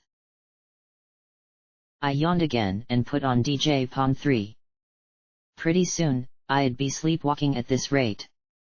There was a crackle, and suddenly an old buck cackled around us, making my whole body shiver. She's getting awfully big, Mari. Who's a big pony? Yes she is. Yes she is. What the hey? I looked at the Pip-Buck screen. In my stupor, I had loaded the other audio note from the recorder I had found on Starpoint. Unka Haas. Hat Unka Haas. Hat. Please. A filly squealed. The old buck chuckled softly. Here you go, Taro. Now be careful. That hat's as old as your Uncle Haas. There was an old chuckle. And nearly as tough, too. Don't worry none, Mari. There was a squeal of joy that faded a little as a filly sang, I gotcha ha-a-t. The old buck asked quietly, how are you holding together?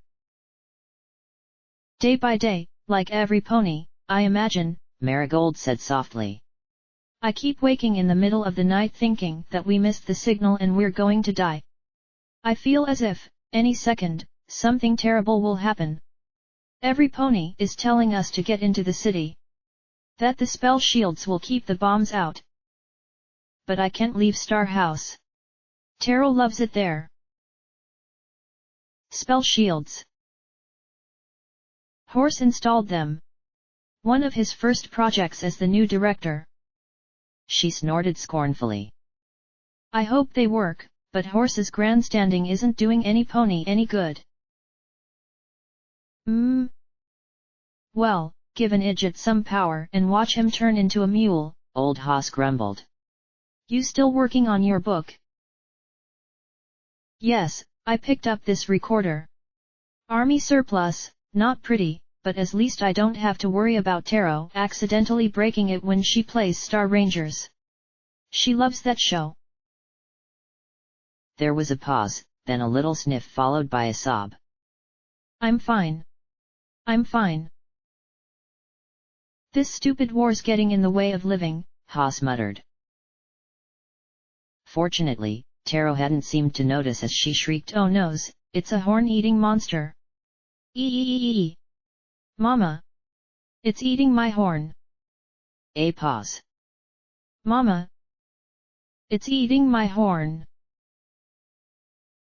Oh! Oh! Ahem! Marigold cleared her throat. Evil horn-eating monster! Star Ranger Mommy will stop you. Taro giggled in glee as Marigold made zapping noises. Are you okay, Miss Junior Star Ranger? Yes, Star Ranger Mommy. She said with a giggle. Common Star Ranger hat. Let's explore for cookies. With a whooshing noise Taro ran off. Land sakes! In my day it was ponies versus buffalo. I was always the buffalo. He mused. She probably did that just for me. All this fighting. It's even getting to Taro a little bit. She doesn't know why I'm upset, but she knows I am. You should see a physician, Marigold, old Haas said softly. You're way too young to be driving yourself crazy like this. He chuckled and added, of course, once you get to my age everything turns out to be a case of old. Marigold laughed softly, mirthlessly. I can't. You've heard the stories of how they're handling cases of war fatigue. Memory wipes. Drugs. Other spells. I can't risk anything happening to Taro. She's everything to me now. There was a soft sigh. Funny, considering she's not mine. You're her mama. You clean up after her, see she gets fed, and worry about her night and day.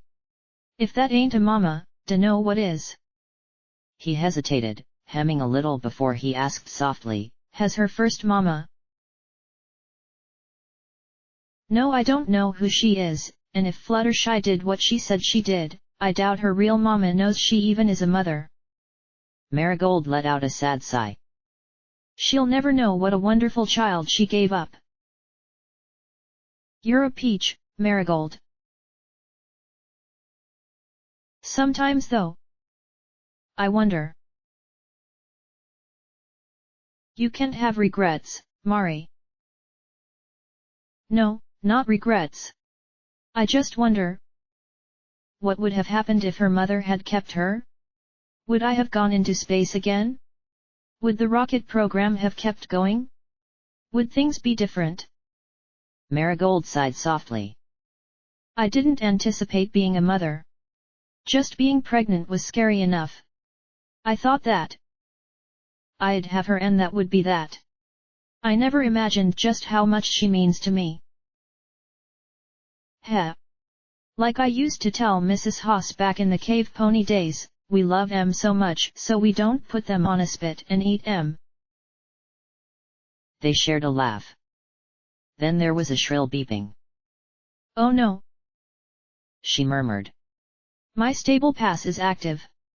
But 90 is all the way past Frankfurt. It will take us hours to get there by hoof. Now relax, Marigold. It's probably just a drill, he said comfortingly. They've been testing the system all month. But neither of them talked as the pass continued to go off, an annoying little beep that went on and on while Taro played. But it wasn't a drill.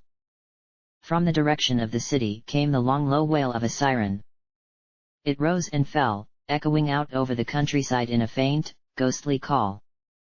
It was a herald of doom as the pass beeped continuously. Mama! I don't like this, Mama! Taro whimpered in the voice of a child who still had faith in their mother to do anything. Minute after minute crawled by, the dread deepening. Then we heard it. From the recording came the sound of an explosion that shook the house to its foundations. Taro shrieked as things crashed in the background. Then a terrible silence fell. Haas muttered breathlessly, Miramare! They hit Miramare! Come on, sweetie! We have to go to the stable now. Maybe the Sunset Highway is still intact. But there was another explosion. Then another. Another. Mommy! What are those lights? Taro said in worry. They're scary. Come here, Taro. It'll be okay. Old Haas rumbled and coughed in his throat. You have to head for the stable up on the hill. It ain't the one you were assigned, but a pass is a pass. Come with us. Now, no sense in that, Marigold. You know it. I'm just an old buck who's stuck around to the end of things. You get that filly where she'll be safe. Unca Haas! Your hat! Taro said in alarm. Keep it, hun. I don't need it anymore. Nuha! It's your hat, Unca Haas. Your head'll get cold. No Star Ranger wants a cold. Taro said with a sniff. Please, Unca Haas. I'll wear it when I get back. Suddenly all three of them began to cry out as if in pain, but all I could hear was a terrible silence. Then there was a distant crack and a great wind that gusted through the leaves of the trees around the farm. Distant cries and wails sounded through the night, growing and falling and building as the survivors ran through that horrible time. Old Haas murmured softly, Princesses? Huffington? What happened? What was that? Screaming. A bomb inside the shield. They must have smuggled one inside. Oh sweet Celestia. You go, Marigold. Hurry.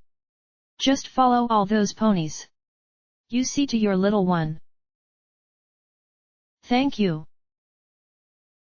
No regrets, Marigold. You just do better than those idiots that caused this mess. Goodbye, Marigold whispered. Come on Taro. Stay close, honey. We need to get to our new home in the stable. Bye Unca Haas. I'll see you soon.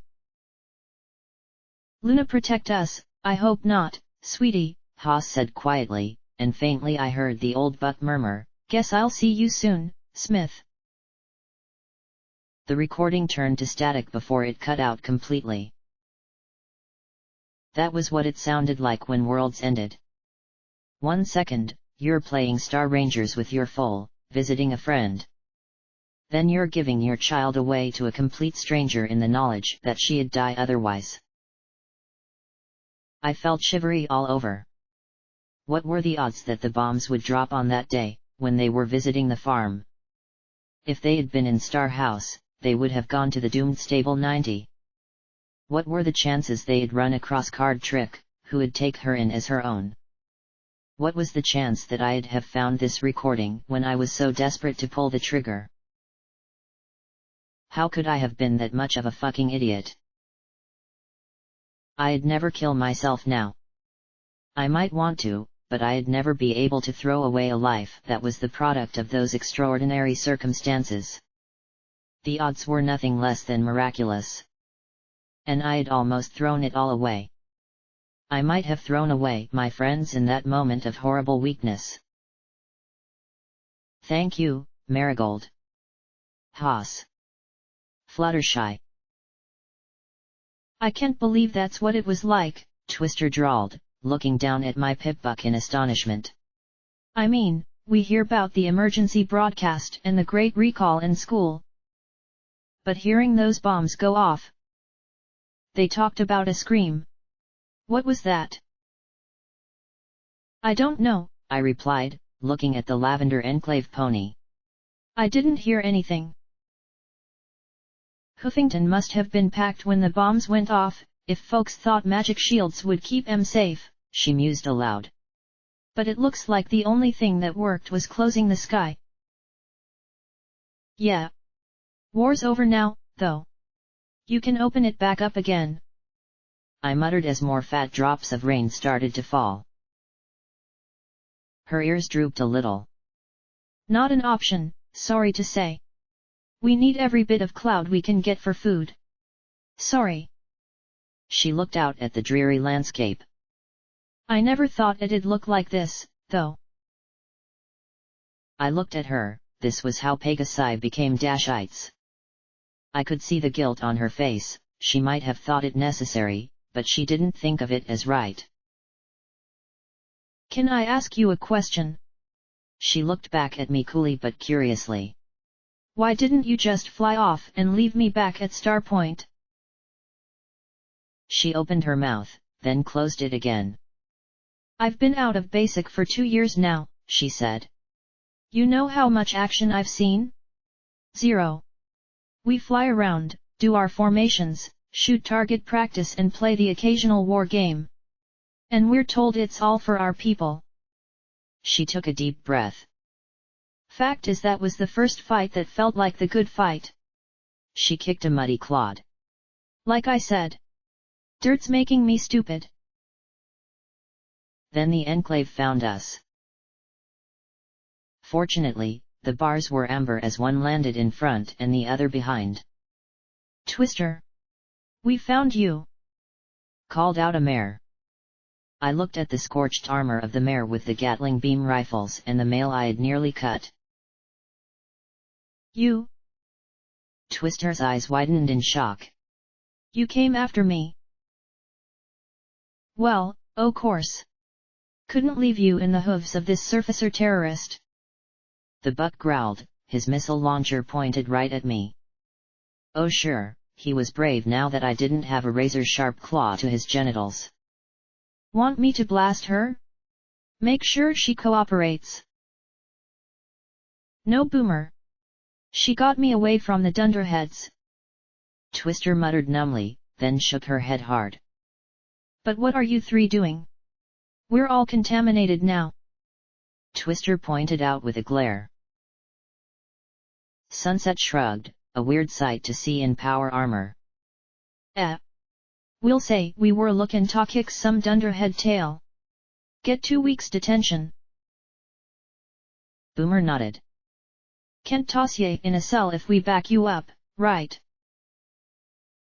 You two idiots. Ugh. I'm gonna be stuck with paperwork for a month for this. She looked at me. You're sure I'd have to eat?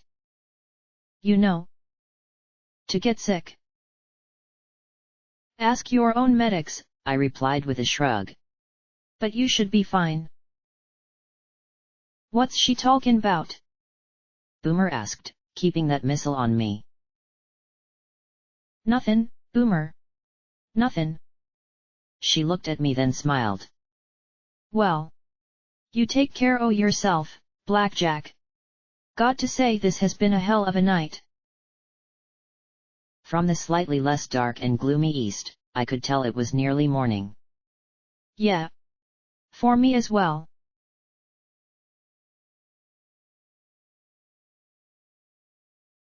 Megamart's guards took one look at me and opened the gate, not bothering me for caps as I stepped though. Either I was so damn scary looking they didn't want to, or they took pity on a mare who had been through a rough night. I didn't care. I had to find my friends now and apologize. Grovel for forgiveness. Inside, business was oddly quiet. The vendors were moving into their booths, but their eyes slowly followed me nervously. Were my glowing eyes freaking every pony out that badly? I tried to remember where I had left my glasses. Starpoint? They were probably in the ocean by now. Where were Bottlecap and Keystone? I had expected them coming as soon as I showed up. I headed over to the clinic where the old doctor lay back on his own operating table, snoring loudly. Hey! Hey Bonesaw! I nudged him hard. He jerked upright and banged his horn against the light that dangled over the table. Gallstones! He swore, clenching his eyes shut as he hissed. Clinic is open when I am. Go away. Bonesaw! It's me. Security. I asked with an awkward smile. He cracked open an eye, then the gap-toothed old unicorn gasped. You're here. You can't be here. They're here for you. I immediately focused my EFS. No red bars, yet. Who is? Enclave? Zodiac? Usury? Killer Zebra Death Commandos? I asked as my eyes swept through the crowds. No. Them. He said as he pointed a hoof. From down the aisle approached 3 ponies in traditional raider attire. No. That was backwards. Every raider I had ever seen had been trying to copy this look. The confident swagger in the 3 mares. Tough-eyed, tough-hided, wearing spikes and chains. Their leather barding had the unmistakable muted hues of being pony hide. And their weapons were top-notch and well cared for. These were ponies who were ready, willing, able, and eager to kick tail and get kicked. Not out of madness, but sheer confidence. These were reapers. It made sense, they couldn't all be monster ponies like Diaz. He had been a special project, connected to Sanguine through the need for his super painkiller. But I had the clear impression that these 3 ponies still knew a lot about fighting. And I was about to get a first-hand lesson in it. I glanced up at gun. The weapon was already turned towards me, as if anticipating I'd fire a shot. I need a weapon, I said tensely, not taking my eyes off the three mares. Two of them were earth ponies, one swung a weighted chain lazily in her jaws. The second grinned around the handle of a fire axe, one without even a spot of rust upon it. But the unicorn's weapon put them all to shame. The mallet had to be nearly as long as her body, with a huge reinforced head of steel, and she floated it without the slightest bit of strain. Scalpels floated into my line of vision. "Thanks," I said as my magic gripped the tiny blade. I slowly trotted down the aisle towards the three. "You're security, right?" the unicorn asked. I was hoping she'd be fiddling with that hammer, or scornful of the tiny blade. She wasn't. I could tell they took me seriously. No taunts. No insults. They were just as serious about kicking my ass clear to flank. "Yeah," I said as I wondered if my magic bullets would register as gunshots to gun. "You're coming with us," the unicorn said as they started to spread out. This was a far cry from what I was used to, no charging in for the first hit or quick kill. Great. "I don't think so. I just want to find my friends, beg their forgiveness, and sleep for 6 or 7 hours. I kept looking at Chain and Axe. The earth ponies were moving more and more to flank me as I backed away. Hammermare just stayed right in front of me. "Is this about that stupid bounty? Diaz is dead, Usury's gone. Give it up. Piss on my horn. She told us you were stupid, but I didn't expect it was this bad," Hammermare said as she turned the head of the mallet around in her magical grip. "We do this 3 ways. You let Cuffs lock you up nice and neat, we beat you unconscious and lock you up anyway, or we kill you. Those are your options." "Right." Well, I knew this was coming. I slipped into Sats and selected my attacks. I charged forward as my magic stabbed the scalpels right at her face. She raised a hoof, the blade drawing blood as it stabbed into her forelimb. I lunged to tackle her, raising my hooves to knock that massive hammer out of the way. Funny. I really hadn't expected her horn to be that strong. The floating haft of the hammer didn't budge an inch, instead, I was halted in place gripping it and staring stupidly down at her. She grinned even wider and the hammer shoved me away, then swung in an upward arc with an ominous hum of magic. My only saving grace was that I got the pip-buck raised in time to prevent my face from getting crushed. That didn't prevent the blow from knocking me clear off my hooves and bouncing me on the concrete floor once before sliding away. I shook my head, wondering if my leg or head were busted. That blow nearly took off my horn. Then Cuffs swung her chain around my rear leg, and like that she was racing back towards Hammermare and I was being dragged along behind her. The glowing hammer lifted, the hum growing as a talisman in the head built up energy. I did the only thing I could and rolled to the side, the taut chain cutting underneath Hammermare's hooves and knocking her down atop me. We rolled as we were dragged along, kicking and biting before she finally fell away. Cuffs didn't stop, though, as the chain-draped mare raced towards the end of the aisle. She snapped around the corner, swinging hard, and I wailed as I was slammed hard into a stack of scrapped generators. Then she was off again, dragging me back towards the other two. Hammermare raised the powered mallet for another blow, and Fire Axe likewise readied the sharpened spike on the end. "Enough of this!" I shouted as I curled up and sent 3 magic bullets right at Cuff's rump. One caught her square in the flank, and she staggered enough that I was able to hook my 4 hooves on a heap of scrap. With a jerk, the chain around my rear leg went taut and Cuffs fell to the ground. I did not like that pop in my rear knee nor the pain that radiated from it, though. I pulled myself to my hooves, watching Hammermare charge. I shook off the chain before it could be yanked again. The bullet spell hadn't triggered gun, but seeing how tough these three were, I wasn't sure it'd be enough to drop them. What I needed was a decent weapon. Fortunately, Fire Axe had one. My horn flashed, trying to twist it out of the Reaper's mouth. To my shock, she grit her teeth and fought me. And that hesitation gave Hammermare the opening she needed. The mallet slammed into my side, and I felt several ribs snap as I once more slid all the way to Bonesaw's clinic. I opened my mouth and gasped, then coughed a mouthful of blood over the floor. The old buck stared as he backed away, not getting involved in this fight. I couldn't blame him. But he did have medical supplies. "Bill me," was all I choked out before yanking open his cabinet, grabbing an ampoule of grey sludge, and injecting it into my side.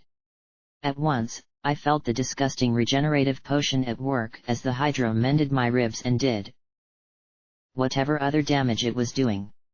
I chowed down a buck and injected a Med-X for good measure before slugging down his freshest healing potions. I rose to my hooves and faced the three. My eyes felt like they were glowing like the fires of hell. "Okay. You three are between me and my friends and I am fucking sick of it." The sensation of my knee being pulled into place made my stomach churn. Hammermare looked a little surprised that I still had some fight in me, while Cuffs and Fire Axe backed away a few steps. I charged at the unicorn, who readied herself, hammer held parallel to the ground before her like the first time. I leapt and hooked my forehooves around the handle. As before, it didn't budge, which let me swing my rear legs up and smash both my rear hooves into her face with almost as much force as her mallet. She reared and fell back as I flipped in the air and grabbed the mallet from her faltering magical grip with my own magic. She had just enough presence of mind to lift her hooves and catch the hammer on them rather than her chest, but from the crack, I knew I wasn't the only pony who would need Hydra after this fight. Fire Axe and Cuffs didn't abandon Hammermare, though. The Red Earth pony swung the axe with swift and sure cuts that had me dancing back as I countered with massive blows of the heavy hammer. I wasn't quite as strong as Hammermare, but at least I was holding my own. Or at least I thought I was when Cuff's chain whipped around my throat and went taut. The chain yanked me back, making me rear up as I struggled to defend myself against Fire Axe. The heavy metal axe head slammed against my gut and blasted the breath from me. Levitating the hammer, I swung wildly behind me. There was a dull thump as I connected with something, and the chain relaxed enough for me to suck a gasp of air. Fire Axe charged in while she still had the opportunity, but I slammed my forehooves hard against her face, knocking her to the floor. "Hey security! What's soaking wet and clueless?" A mare called out above me. I looked up in time to get a bucket of water, bucket included, dumped on my head. "Your face!" She snickered, then hit me so hard that I was knocked bouncing across the floor again. I pulled the bucket off and looked up at a yellow Pegasus with sweeping golden hair and a decidedly bitchy grin on her face. Arcane devices on each of her hooves sparkled with energy similar to Hammermare's super sledgehammer. "What the fuck?" She laughed as her blue eyes looked down at me. "Ah. Do you want me to kiss it and make it all better?" Her wings snapped and she slammed the sparkling power shoes against my face with another blast of magical energy. I brought up Sats and tried to blast her with magical bullets, but 2 missed and the remaining 2 didn't do enough to take her out completely. Oh goddesses, did my horn ache right now? Butterflies with razor blade wings. That was a new cutie mark. Then she was smashing her hooves against me again and again as more reapers showed up. "Kiss! Kiss! Kiss!" she shrieked with glee. "Don't you just love me?" "Psycho shy!" snapped a familiar voice from the end of the aisle. I groaned as I sat back up again. Rampage slowly approached with a solemn look on her face. That's enough. She's weak. She's useless. The yellow Pegasus said in disgust as she landed beside my friend. We should just take back her head. She's fine. You just caught her at a bad time. Rampage said softly as she knelt and looked me in the eye with a sad smile. Hey, Blackjack. Everyone's okay. Nervous, but okay. I'm really glad you made it back all right. I lay back, my head spinning after Psycho Shy's beating. Rampage, what's going on? She sighed softly. Bad news. We're at war, and you've been drafted, she said as she looked down at me. Welcome to the Reapers, Blackjack. Footnote, level up. New perk added, terrifying presence. When you've got that shooty look going, you can make lesser enemies run in terror and balk greater opponents.